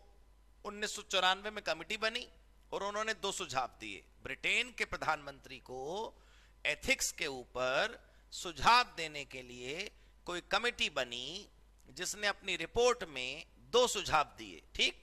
वो 2 सुझाव क्या हैं? पहला, नहीं सुझाव नहीं, उसके काम। पहला, to examine current concerns about standards of public life, कि ब्रिटेन में क्या चल रहा है अभी। To make recommendations to make necessary changes, और भविष्य में क्या करना चाहिए। एक जनरल बात बताऊं, हर कमेटी का यही काम होता है, वैसे फालतू में लिख रखा है। हर कमेटी का यही तो काम है कि वर्तमान में क्या चल रहा है और भविष्य में क्या करना चाहिए। आइए, कमेटी ने अपनी रिपोर्ट दी 95 में, which prescribed 7 principles. These principles were amended in 2015, और वो जो amended version है, वो जो 7 principles हैं, वो ये रहे आपके सामने। They are very important. पहला है selflessness। जो लोग सार्वजनिक जीवन में हैं, जैसे आईएएस, पीसीएस, पुलिस, अस्पताल, डॉक्टर, सरकार, कचहरी, अदालत, इनको अपना नहीं देखना है, इनको सर्वजन हिताय काम करना है, सबके लिए। They should not work for their own profit, they should work for common public interest, ठीक। इंटेग्रिटी मतलब कहीं पर भी इन्हें कॉम्प्रोमाइज नहीं करना है कि भाई हम गलत फैसला कर दें, हमेशा अपने नियमों से जुड़े रहना है।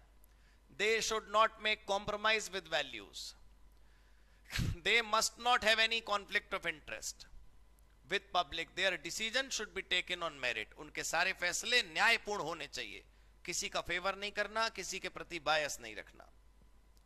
ऑब्जेक्टिविटी मतलब वही पार्शियलिटी नहीं करना। They should be straight forward, they should not be biased. ना कहना सबसे मुश्किल है समाज में। एक बार ना कह दीजिए आप, सामने वाले के लिए बुरे बन जाएंगे, लेकिन हां कहकर काम ना करें तो ज्यादा बुरे बनेंगे। अकाउंटेबिलिटी मतलब आंसरेबिलिटी, जवाबदेही। हर आदमी को यह समझना चाहिए कि मेरे ऊपर कोई है जिसको मुझे जवाब देना है, तो वो हमेशा अलर्ट रहकर काम करेगा। They must be ready to answer all questions coming to them, as it will make them more responsible toward their work. DM साहब कहने लगे हमसे कौन पूछ रहा कुछ, फिर तो बेकार हो जाएगा ना। They should be answerable to public. Openness, openness मतलब ट्रांसपेरेंसी। कोई भी फैसला आपने क्यों लिया वो जनता को जानकारी होनी चाहिए। They must take every decision in transparent manner. All their action should be communicated to general public. There must be no concealment, कुछ छिपाया न जाए, ठीक। ईमानदारी तो है ईमानदारी, लेकिन ईमानदारी की परिभाषा क्या है? ईमानदारी की परिभाषा है truthfulness. They should be truthful in their operation. They must not act against their duties. अपने कर्तव्य का पालन करना ईमानदारी होता है। और आखिरी लीडरशिप। लीडरशिप मतलब नेतागिरी करनी है। लीडरशिप का मतलब होता है अपने अच्छे और बुरे की जिम्मेदारी लेना। गलती हो गई तो हम जिम्मेदारी लें, राइट, और सही हो गया तो हम क्रेडिट लें। ऐसा नहीं है कि सही हो गया तो हम क्रेडिट लें, गलती हुई तो हम रीजन ढूंढे, इन्होंने कर दिया गलत, अरे हमने करा, बात खत्म। कई बार तो बड़े पद पर बैठे लोग जिम्मेदारी अपने सिर पे इसलिए ले लेते हैं ताकि मुद्दा ना बढ़े आगे। भाई रेल का एक्सीडेंट हो गया, रेल मंत्री कह रहा हाँ मेरी गलती से हुआ, मैं इस्तीफा लेता हूं। अब बोलो क्या बोलेगा आदमी? विरोधी खत्म, विपक्ष का झगड़ा ही खत्म। क्या करोगे भाई? आप कह रहे हो आपसे गलती हो गई, सर आपको ऐसा नहीं करना चाहिए था। मैं कह रहा हूं हाँ मुझे भी ऐसे लगता है, मेरे से गलती हो गई, आगे से कभी ऐसा नहीं करूं। अब मैं 2 घंटा तुम्हारी एनर्जी खराब करूं, 2 घंटा अपनी एनर्जी खराब करूं, बहस करके होना कुछ है नहीं। तो लेट गो वाला एटीट्यूड होना चाहिए ना आदमी में, right.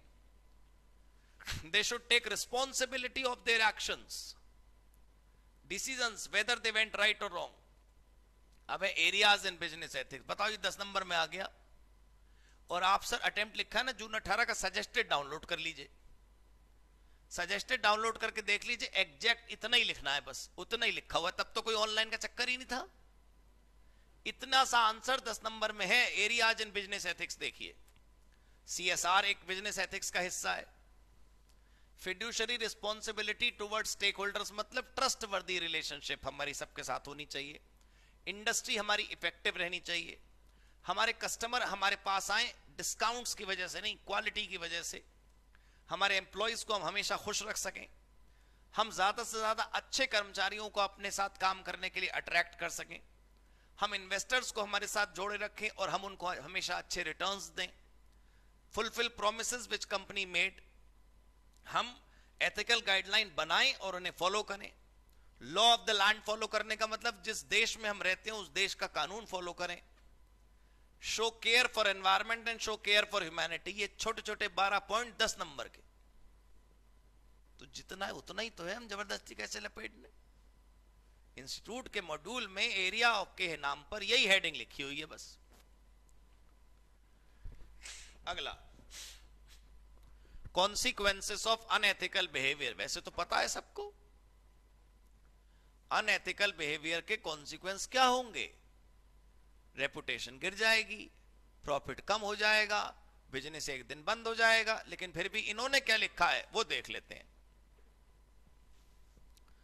If company is unethical, it creates loss of goodwill, reputation of goodwill, मतलब लॉस ऑफ गुडविल और loss of reputation. It can have detrimental impact, बुरा असर किस पर, on the productivity of company, because employees moral will come down.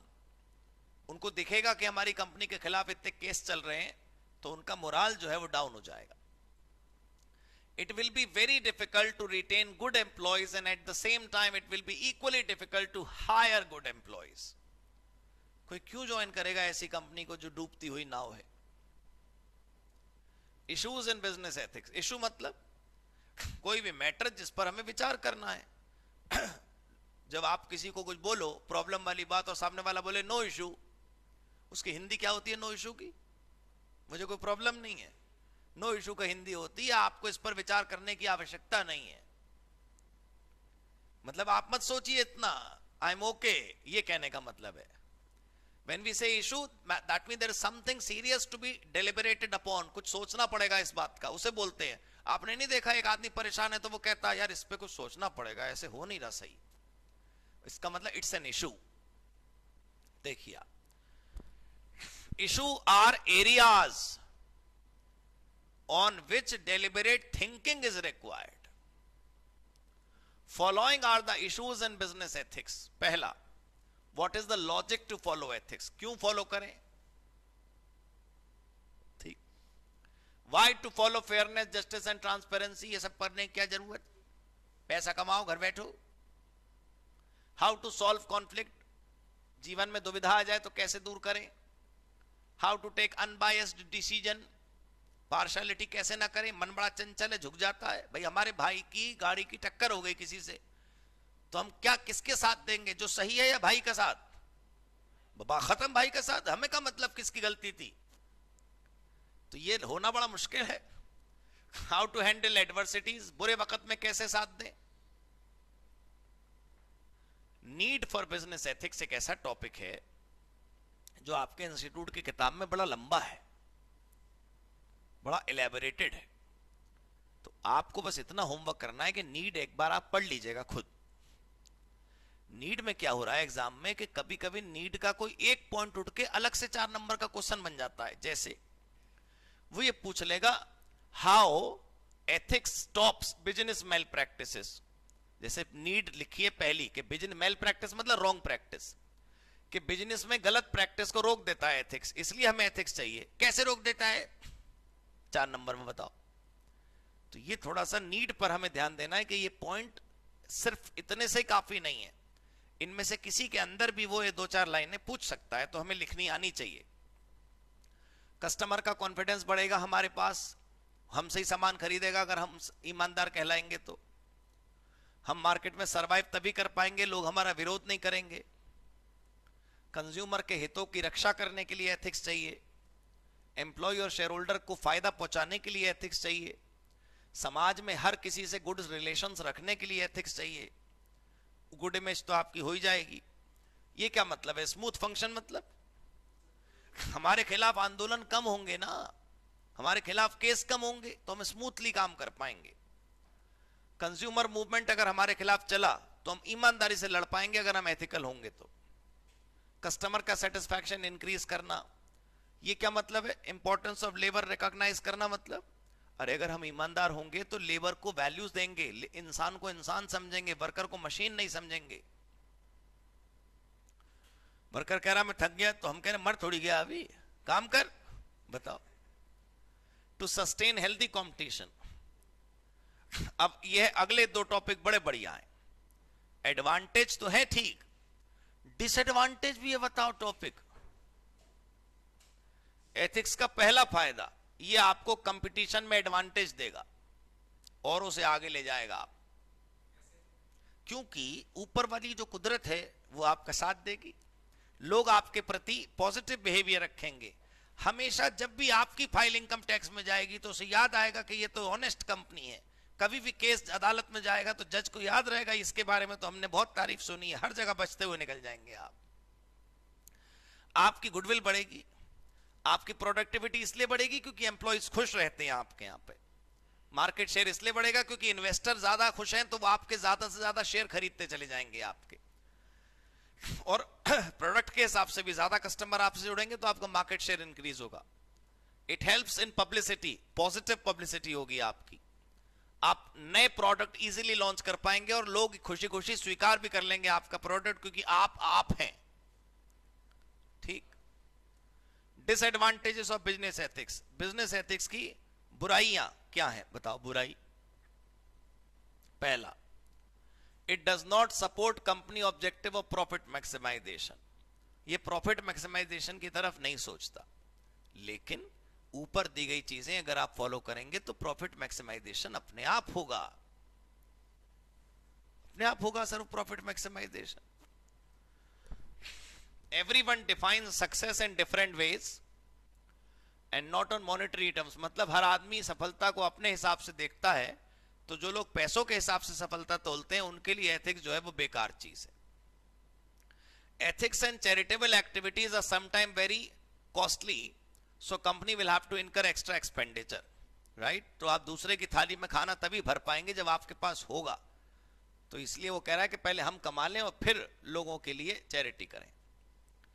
अगला है recognition of ethical issues in business. हमें व्यापार में एथिकल इशू पहले रिकॉग्नाइज करने चाहिए। मतलब पहले प्रॉब्लम का पता होना चाहिए सर। अगर हमें प्रॉब्लम पता ही नहीं है तो हम सॉल्व नहीं कर पाएंगे। बच्चा कहता है मैं फेल हो गया, मैं कैसे पास हूं, अब मैं क्या करूं? भाई वो 3 घंटे पहले पेपर लिख के देखे खुद और फिर उसे अपने ओरिजिनल आंसर से मैच करे, तभी तो समझ आएगा कि मैंने गलती क्या करी। एग्जाम हॉल वाला आंसर शीट तो वहीं रह जाती है। तो we need to realize in business what is the problem actually. If we realize the problem, if we recognize the problem, then only we can solve it. McKenzie का नाम सुना होगा आपने। McKenzie, BCG, Boston consulting group, KPMG, ये सब बड़े बड़े management consultants हैं। इनको लोग बुलाते हैं अपनी समस्याओं को सुलझाने के लिए। पता चला मैकिन्जी को हमने बुलाया क्या करने के लिए कि हमारे वर्कर यार टाइम पे नहीं आते, लेट आते, और हम उनको कुछ कहना नहीं चाहते। ऐसा क्या करें, तुम्हारी नजर में स्ट्रेटेजी बताओ कि ये समय पे आने लगे। 1.5 घंटा लेट आती हैं, लेकिन उसके बाद काम बहुत बढ़िया करती हैं, तो हम कुछ कहते नहीं। तो वो बीसीजी वाले हमें प्लान बता के जाएंगे, साहब ये करो। अरे तो प्लान बताने से पहले वो हमसे 100 सवाल पूछेंगे और फिर हमें बताएंगे प्रॉब्लम ये है एक्चुअली आपकी, ये नहीं, इसका आपको सॉल्यूशन सोचना चाहिए, ये जीवन में समस्या है। We need to analyze what is the real problem. समझे सर? अब देखिए, ethical issues can be undertaken by company only when it recognizes that they are issues. पहले हम समझें कि समस्या है। एक आदमी मानसिक रूप से दुखी है, स्ट्रेस में है, इमोशनल डिस्ट्रेस में है, वो मानता ही नहीं कि मेरे को मानसिक तनाव है। मान लो मैं मानूंगा कि मेरे को मानसिक तनाव है, तभी तो मैं किसी मानसिक तनाव के डॉक्टर के पास जाऊंगा. So we need to realize that there is a problem. Ethical issues is an area which require deliberate thinking. So we must realize that thinking is required. Some issue will get resolved easily, लेकिन some will take a longer period of time. ठीक है ना? Ethical training, corporate culture, experience are the only ways to recognize ethical issues. ये देखिए आप, examiner हो सकता है आपसे पूछे कि कैसे हमारे अंदर ये कला आएगी कि हम अपनी प्रॉब्लम को पहचान सकें. पहला कि हमारे पास ट्रेनिंग हो, हम ऐसे माहौल में रहें जहां सब लोग ऐसे हैं तो हमारे ऊपर भी अच्छा प्रभाव पड़ेगा. थोड़ा चंदन के साथ रहेंगे तो खुशबू तो आएगी उसकी. और एक्सपीरियंस जैसे जैसे हमें होता चला जाएगा आपको पता चल जाएगा. कई बातें ऐसी हैं सर, जो जब आप एक जोन में पहुंचेंगे आज से 10 साल बाद, फिर आपको रियलाइज होगा कि 10 साल पहले उस समय अगर ऐसा कर लेते तो ज्यादा सही था. तो इसलिए कोई समझाए तो अभी वैसा कर लो. How to improve ethical behaviour. Ethical behaviour कैसे ठीक करें, दिस इज वेरी इंटरेस्टिंग. अच्छी है चीज, सुनिए. एथिकल डिसीजन यदि आप करेंगे, मतलब सही फैसला अपने जीवन में आप करेंगे, तो वो 3 चीजों से प्रभावित होता है. पहला, इंडिविजुअल मोरल स्टैंडर्ड्स. आपकी अपनी वैल्यू क्या है. आपने कसम खा रखी है मैं तो फ्लोर पे काम करने वाले जो 40 में से 38 जा रहे थे ना, मैं तो उन 2 में हूं और मैं उन्हीं में रहूंगा. एक तो ये अपने अंदर भी थोड़ी सी पक्कापन होना चाहिए, हम तो ऐसे ही करेंगे. बोलो. एक चीज, influence of managers and coworkers. दूसरा, हमारे ऊपर कैसे लोगों की संगत है हमारी. हम अपनी संगत जैसी रखेंगे हमारी रंगत वैसी आएगी. इसलिए कह रहा हूं आपसे कि शराब के गिलास में खराबी नहीं है दोस्तों, वो किनके साथ खड़े होके आप पी रहे हैं ये खराबी है. जर्मनी का राष्ट्रपति आपके साथ वाइन का ग्लास शेयर करेगा तो कोई आपसे नहीं कहने वाला आप पियक्कड़ हो. मजाक थोड़ी कर रहा हूं, सही बात है ये. तो you need to create good company. Company मतलब प्राइवेट लिमिटेड टाइप नहीं. You need to create good संगत so that you can bring out good रंगत. तो आप जैसे हैं, पहला पॉइंट. आपके साथ वाले कैसे हैं, दूसरा पॉइंट. और तीसरा सबसे बढ़िया तरीका क्या है, opportunity to engage in misconduct. कभी मौका मिला आपको बेईमानी करने का या मिला नहीं. भाई हम मान लो ये कहें, हमने आज तक देखो जीवन में बताऊं आपको रिश्वत नहीं ली. हमसे कोई आके पूछे तुझे दी किसी ने रिश्वत, तो तू लेगा कैसे. भाई हम कह रहे हैं हमने चोरी नहीं करी कभी, तो चोरी का पहले मौका मिलना चाहिए. टेम्पटिंग मतलब ऐसा मौका कि हमारे सामने खुले पैसे पड़े और हम ना लें, तब असली परीक्षा है ना. ये कहना बड़ा आसान है हम चोरी नहीं करती. तुझे मौका मिला कभी चोरी करने का, तुम चोरी करेगा. तो पहला आप कैसे हैं, आपके साथ वाले कैसे हैं, और आपको कभी मौका मिलता है धोखे का तो क्या होता है. ये 3 चीजें तय करते हैं कि आपके फैसले एथिकल हैं या unethical. Individual standards are developed by a person. खुद देखिए आप, इंडिविजुअल वैल्यूज कब बनती हैं, एक इंसान के द्वारा खुद जन्म से. And they don't change easily if a person is ethical himself. Much training is not required. एक आदमी खुद अगर पक्का है तो उसे कुछ भी नहीं होता. ठीक. दूसरा, if a person is less ethical, अगर एक इंसान अपने अंदर से तो कम है तो उसको दूसरों की मदद मिल सकती है. He gets positive influence in the work environment when all behaving ethically, he'll also improve. ऊपर 2 थे ना, पहला अपने नियम, अपने स्टैंडर्ड, दूसरा औरों के स्टैंडर्ड. तो नीचे लिखा था कि अगर हमारे खुद के स्टैंडर्ड पक्के हैं तो हमें दूसरे की जरूरत ही नहीं. और दूसरे में लिखा है कि अगर हमारे अपने स्टैंडर्ड पक्के नहीं है तो हम ऐसे लोगों के बीच में बैठे जिनके पक्के हैं, हमारे भी हो जाएंगे. ठीक. आपको जैसा घर चाहिए ना, वैसे घरों में जो लोग रहते हैं उनके साथ बैठना शुरू करिए. आपको जैसी कंपनी में बैठना है ना, उस कंपनी में जो लोग काम करते हैं उनके साथ बैठना शुरू करिए। आपको जितने पैसे चाहिए उतने जिन पर हैं वैसे लोगों के साथ बात करना शुरू करिए, आपकी तरक्की हो जाएगी, असर तो पड़ेगा ना, राइट? सिंपल सा है। अभी घड़ी ना देखे थोड़ा सा। अ पर्सन, ये देखिए आप, a person remains ethical, a person remains ethical till the time he does not get opportunity to do misconduct, जब तक उसे मौका नहीं मिलता बेईमानी का। So he should be examined by offering an opportunity to do misconduct, and then there will be a true test, right? Sting operation होना चाहिए। If nothing works, और अगर कुछ काम ना करे तो एक कोड ऑफ कंडक्ट बन जाना चाहिए डूज एंड डोंट्स का, ये करना है और ये नहीं करना। Should be design and implemented so that everyone comes to know what is acceptable and what is unacceptable. यहां पर ये कर सकते हैं, यहां पर ये नहीं कर सकते। आप गूगल पे सर्च करिएगा, यूएई में, दुबई में क्या कर सकते हैं, क्या नहीं कर सकते, जर्मनी में क्या कर सकते हैं, क्या नहीं कर सकते, जापान में क्या कर सकते हैं, क्या नहीं कर सकते। तो आप आश्चर्यचकित हो जाएंगे कि कुछ बहुत ऑब्वियस सी चीजें हैं जो जापान में अलाउड नहीं, आदमी बुरा मानता है। कुछ बहुत ऑब्वियस सी चीजें हैं जो हिंदुस्तान में आदमी बुरा मानता है। अमेरिका के राष्ट्रपति को आप आवाज लगाइए, कौन है अभी? बाइडन। हे बाइडन, हे बाइडन, हेलो, ठीक, ये चलता है। हिंदुस्तान में आप करके देखिए, मोदी, हेलो। हमारे देश का कल्चर है माननीय प्रधानमंत्री श्री नरेंद्र मोदी। हमारे में उधर भी पहले लगाना होता है, बाद में भी कुछ लगाना होता है। आप नॉर्मल बोल के देखिए। अमेरिका में कल्चर है फर्स्ट पर्सन में बात करने का, सीनियर हो जूनियर हो कोई सब फर्स्ट पर्सन में बात करते हैं। यहां फर्स्ट पर्सन के आगे तो बहुत कुछ लगाना पड़ता है, पहले भी और बाद में भी। समझे सर हम?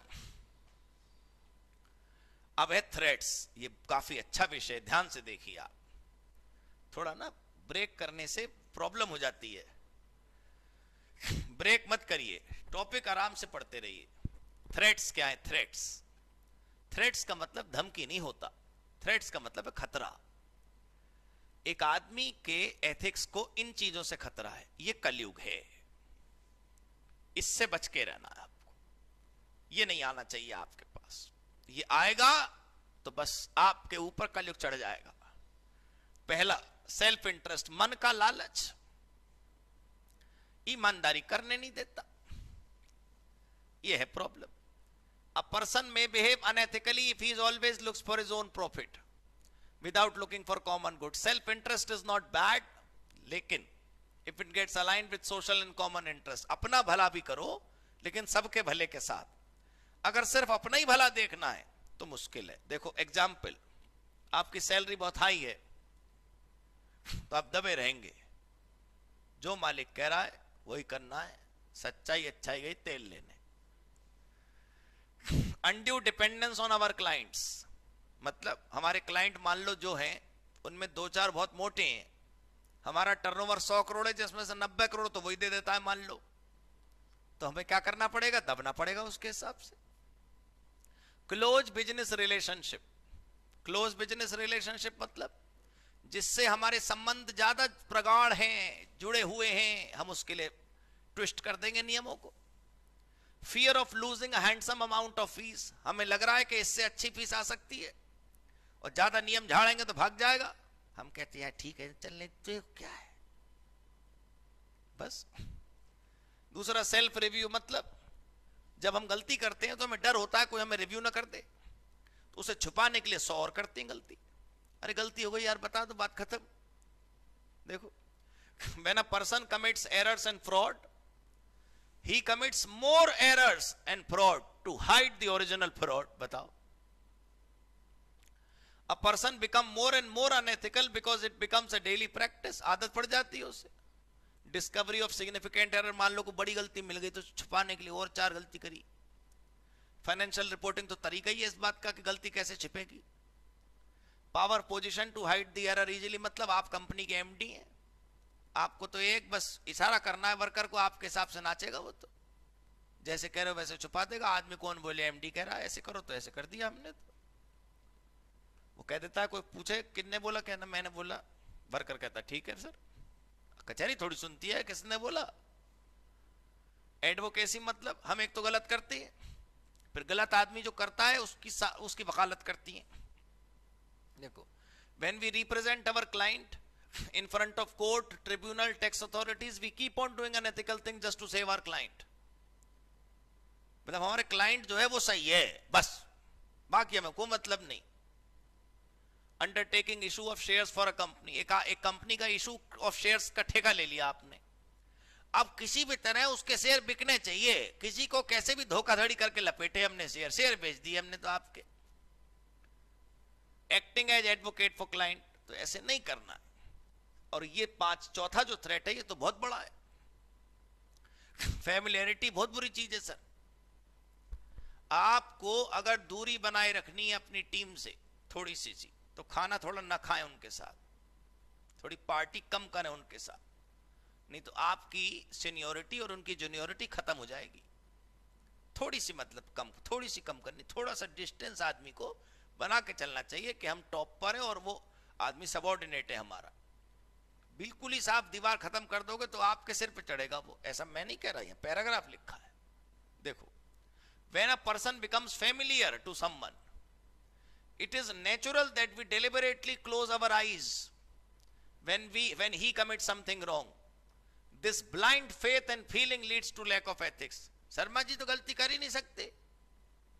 शर्मा जी कैसे गलती कर देंगे? 30 सालों से साथ जा रहे हैं, मेरे रोज ट्रेन में मिलते हैं मुझे, दोस्ती हो गई हमारी। अब शर्मा जी गलती नहीं कर सकते, कुछ भी हो सकता है जज साहब, लेकिन शर्मा जी गलती नहीं कर सकते। क्यों? तो मिस्टर इंडिया उनके घर में देख कर आया, क्या कर रहे हैं वो। Close connection with people leads to unethical practices. Accepting gifts और प्रेफरेंशियल ट्रीटमेंट।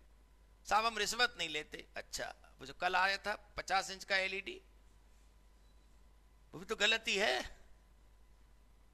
इंटिमिडेशन होता है खतरा हमारी नौकरी जाने का, खतरा हमारा क्लाइंट जाने का, किसी भी चीज का खतरा। When we work for employer or client, it is obvious that we work as per their instruction. They may be right, they may be wrong, but we follow them. क्यों? We are afraid of losing them.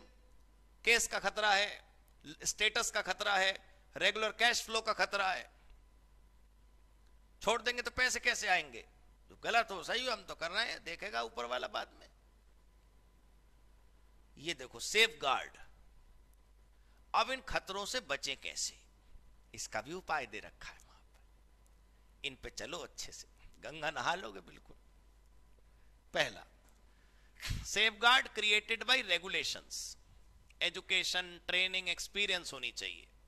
Accountant ऐसा रखो जो educated हो, trained हो, experienced हो, तो आंख बंद करके नहीं सुनेगा मालिक की। वो भले तरीका बता देगा गलती को छिपाने का।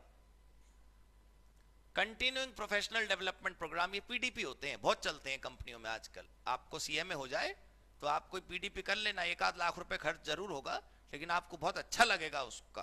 पीडीपी होते हैं, प्रोफेशनल डेवलपमेंट प्रोग्राम। आईआईएम में होता है, आईआईटी में होता है, बड़े मैनेजमेंट कॉलेजेस में होता है, 10 दिन का, 15 दिन का, वहीं रहना खाना वहीं सब कुछ, picnic. PDP, professional development programs. Corporate governance regulations, मतलब कंपनी में कैसे ऑनेस्टी लाई जाए उसकी रेगुलेशंस होनी चाहिए। Professional standard. डिसिप्लिनरी प्रोसीजर, मतलब पहले ही लिखा हो कि गलती करोगे तो ये सजा मिलेगी, तो आदमी डिसिप्लिन में रहेगा। रेगुलर रिपोर्टिंग नहीं होती ना तो भी प्रॉब्लम है। बॉस टाइम पर रिपोर्टिंग ले तो गलती होगी तो पता चल जाएगी। अगला, वर्क एनवायरनमेंट में कुछ चेंजेस करो। माहौल अच्छा रहेगा तो वर्कर अपने आप ईमानदार हो जाएगा। देखो क्या क्या, कीपिंग कॉम्पिटेंट वर्कर, उसी वर्कर को रखो जो योग्य है, न गलती करेगा न छिपाने की बात आएगी। स्ट्रॉन्ग इंटरनल कंट्रोल, ऐसा कंट्रोल रखो कि एक की गलती अपने आप दूसरा पकड़ ले। काम को ऐसे बांटो कि एक की गलती दूसरा पकड़ ले। Leadership should support workers, workers का सपोर्ट करो। वर्कर का सपोर्ट करने का मतलब यह नहीं कि उनकी नाजायज मांगों को मानो। हमेशा प्रजा की नहीं सुननी होती। प्रजा की हमेशा सुनी जाती तो प्रधानमंत्री बड़े फैसले न कर पाते, या किसी भी देश का राजा बड़े फैसले न कर पाता। क्वालिटी ऑफ परफॉर्मेंस, मतलब अच्छी प्रोडक्ट्स बनाओ। Communication of policy and procedure, ये इसलिए जरूरी है कि जो भी आप पॉलिसी बना रहे हो ना, वो कंपनी को समझाओ कि हमने इसलिए बनाई है, नहीं तो लोगों को लगेगा आप उन पे थोप रहे हो। एम्प्लॉइज की ट्रेनिंग करो, उनको मोटिवेट करो, उनको एनकरेज करो। अब देखो कॉन्फ्लिक्ट, ये है वो टॉपिक जहां से क्लास शुरू हुई थी कि यदि हमारे जीवन में किसी ऐसे मोड़ पर हम खड़े हो जाएं जो टी पॉइंट हो, चौराहे पे तो 4 होती हैं और उनमें से 3 में से चॉइसेस होती हैं, एक पे तो हम हैं ही, लेकिन ऐसी जगह जहां टी पॉइंट हो, जहां से हमारे उसके अलावा 2 पॉइंट होने चाहिए, तिराहा, तो वहां कहां जाएं, लेफ्ट और राइट, वो समझाने का यहां जो स्टेप्स है वो वाकई में प्रैक्टिकल है। आज से लेकर आप लोगों के जीवन में किसी भी पल आपको कुछ समझ ना आए तो ये करिएगा, प्रैक्टिकल है बिल्कुल। ये करने से दुविधा रह ही नहीं सकती, जीवन में सॉल्व हो ही जाएगी, देखिएगा। पहला, conflict is also called dilemma, ये स्पेलिंग ठीक कर लीजिए, ये ई है, DILEMMA, डायलेमा, दुविधा। जब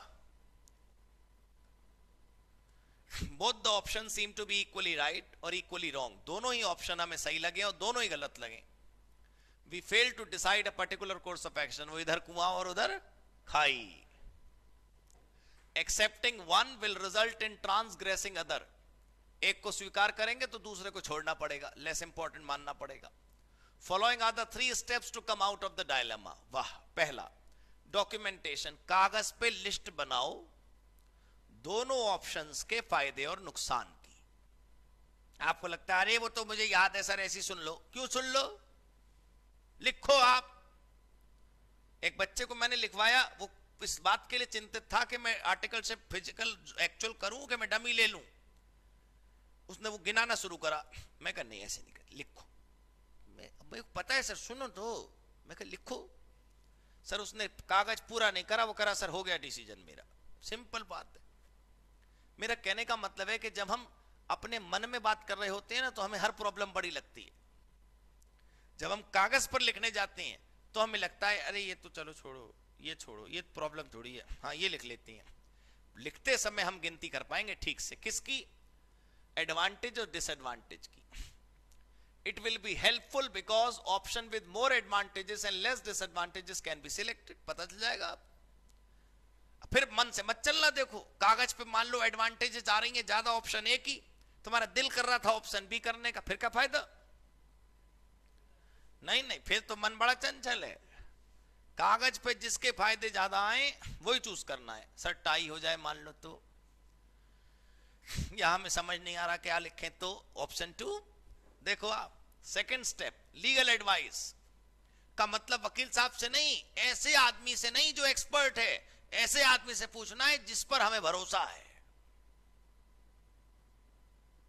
बहुत बड़े एक आदमी की मृत्यु हुई, 5 साल बाद उसकी वाइफ से पूछा गया कि आप अपने जीवन में आजकल क्या करती हैं, कैसे व्यतीत करती हैं, तो उन्होंने बोला कि मैं जो जीवन के मेरे बड़े फैसले हैं, मैं तो उनकी फोटो के आगे पर्ची उछाल देती हूं, जो पर्ची आती है वही अपना लेती हूं। अब बताओ, कोई दूर से देखो तो पागलपन लगेगा,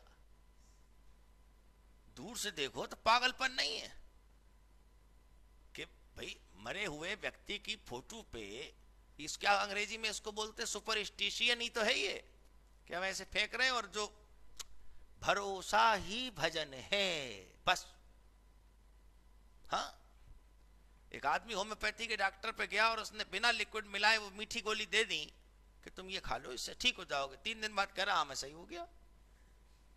तो वैसे ही होना था, मन का समझाना है सबसे बड़ी चीज। If the matter is still unresolved, take expert advice. We must take advice from someone whom we trust and not the one who is experienced or expert। सच में ऐसा ही करना चाहिए।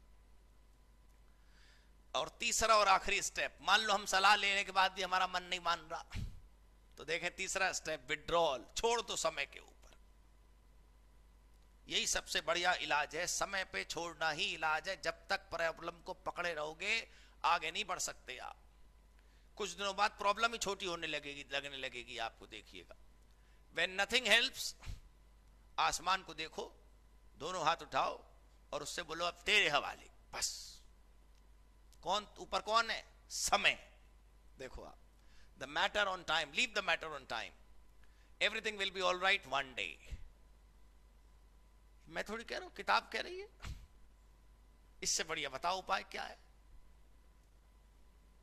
Fairness and honesty are pillars of success. अब ये exam में आ गया, ठीक, किताब में गई है, किताब में नहीं, चेक कर लो। ऐसे हो जाता है कभी कभी, ये जनरल बातें पूछ लेते हैं, तो जनरल है, सही बात है, ऑनेस्टी और फेयरनेस पिलर्स हैं। फेयरनेस और ऑनेस्टी का मतलब है being natural and truthful in performance of duties, कुछ भी आर्टिफिशियल ना करें, जैसे हैं वैसे ही, बात खत्म। Fairness and honesty also mean walk the talk, जैसा बोलते हैं वैसे ही करते हैं, which means there should be no difference in speech and action. बोलते तो है, करते नहीं, फिर फायदा क्या। If anything done by company can give harm to others, we must minimize the harm and avoid the problems for them. अगर हमारे कुछ करने से दूसरों को नुकसान पहुंचता है और हम उसको बंद नहीं कर सकते, तो कम से कम तो करें।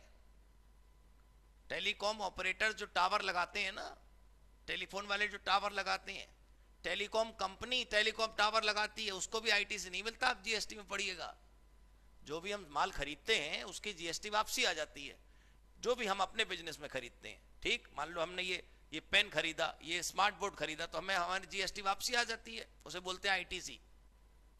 लेकिन टेलीकॉम कंपनी टेलीकॉम टावर खरीदेगी, तब भी आईटीसी वापसी नहीं मिलता। क्यों? सरकार कह रही है हार्मफुल है, खरीदना बंद करो इसे।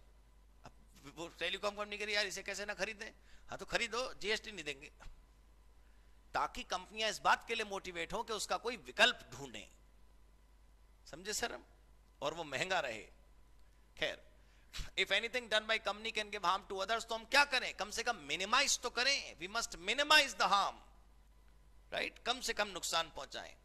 We must not perform unethical practices in order to get early success. जल्दी सफलता प्राप्त करने के लिए हम कुछ भी खराब ना करें। ये वाला देखो हेडिंग, ऐसे ही जनरल, बिना टॉपिक के। Healthy competition and protecting consumer interest are part of business ethics. ये नीड में से चुराया है इन्होंने।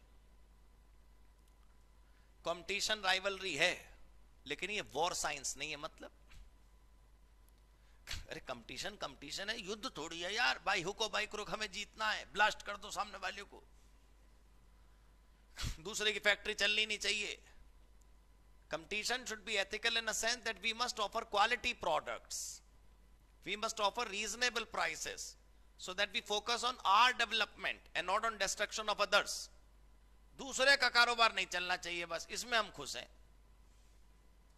Similarly, consumer interest should be kept at prime level, क्योंकि उसके satisfaction से ही हमको सक्सेस होगी। We must not cheat them. अब ये वाली हेडिंग कहीं नहीं है इंस्टीट्यूट की बुक में। क्वेश्चन आ गया, corporate governance and corporate fairness are interrelated. Governance मतलब ठीक तरीके से कंपनी को चलाना, और फेयरनेस मतलब ईमानदारी। तो वो तो रिलेटेड तो होंगे ही भाई। अगर हम ईमानदार है तो कंपनी ठीक से चलेगी। Corporate governance is about how company is run by care takers.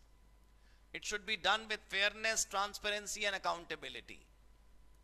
Decision making should be fair and with justice. सही बात है, न्यायपूर्ण फैसले करें आप। Following are the 3 benefit of such governance. अगर आप अच्छे तरीके से कंपनी चलाओगे तो फायदे क्या हैं? पहला, इन्वेस्टर का प्रोटेक्शन होगा, उनके पैसे बर्बाद नहीं होंगे। वैल्यूएशन कंपनी की बहुत ज्यादा हो जाएगी, और हमारा मैनेजमेंट ट्रांसपेरेंट रहेगा। ये बहुत कीमती है। अगली heading, mission statement of ICAI, institute of cost accountants of India. ICMAI website है केवल। ICMAI.in जब खोलेंगे आप, तो वेबसाइट तो ICMAI है, लेकिन खुलते ही जो नाम आता है वहां नहीं है मैनेजमेंट शब्द। Institute of cost accountants of India ही नाम है अभी भी। वो उन्होंने डोमेन बुक करा लिया है, ताकि कल को नाम कन्वर्ट हो तो उनके पास हो पहले से डोमेन। ठीक है। कलकत्ता, जून 17, 10 नंबर। यहां पर लिखा है कि अगर आप CMA हैं, तो CMA बनने के बाद कौन कौन से नियमों को आपको अपने जीवन में अपनाना चाहिए। अब सोचो, कोई बच्चा चार्टर्ड अकाउंटेंसी की एथिक्स से पढ़ेगा तो ये टॉपिक कहां से मिलेगा उसको? इसलिए कहा जाता है एक्सक्लूसिव पढ़िए आप, एक्सक्लूसिव। आपको विशेष ध्यान देने की जरूरत है। फेस टू फेस तो एक्सक्लूसिव ही बैठा है, राइट? आइए, standards of ethical conduct prescribed bye institute, जो हर सीएमए फॉलो करे। Maintain independence of thought and action, किसी के दबाव में और किसी के प्रभाव में जीवन ना जिए। आचार्य रजनीश अब तो मर गए, ओशो कहते थे, ओशो अपनी मस्ती अपना गीत, वही करना है अपनी मस्ती अपना गीत का मतलब ये नहीं दिल कर रहा आज किसी को यार ठोकते हैं, बंदूक से गोली मरा दिया आपने, इसका मतलब ये नहीं कि किसी को भी गोली से उड़ा दिया आप करो अपनी मस्ती अपना गीत, कहीं भी गाड़ी घुमा दी। अपनी मस्ती अपनी गीत का मतलब है हम अपना काम अपने हिसाब से करें। हम कौन है? Cost accountant. दूसरा, not to express opinion without proper examination, किसी को बिना देखे अपनी राय न दें, जो कि हम अक्सर देते हैं। ठीक है। Make report based on findings and not feelings, हमें ऐसा लग रहा है कि यह कंपनी गलत है, तेरे लगने से क्या होता है? फाइंडिंग क्या है उसके हिसाब से रिपोर्ट बनाओ, फीलिंग के हिसाब से नहीं। Maintain confidentiality of client information, client के बारे में कुछ जानकारी मिली, पता चले टाइम्स ऑफ इंडिया को लीक कर दी तुमने। Avoid any conflict of interest, कोई अपने और कंपनी के बीच में झगड़े नहीं। लेवल ऑफ कॉम्पिटेंस मतलब हमेशा अपनी योग्यता बनाए रखें। ऑलवेज हैव कर्टसी, जितना बड़े होते जाएं उतना नम्र होते जाएं, सॉफ्ट होते जाएं, कर्टियस होते चले जाएं।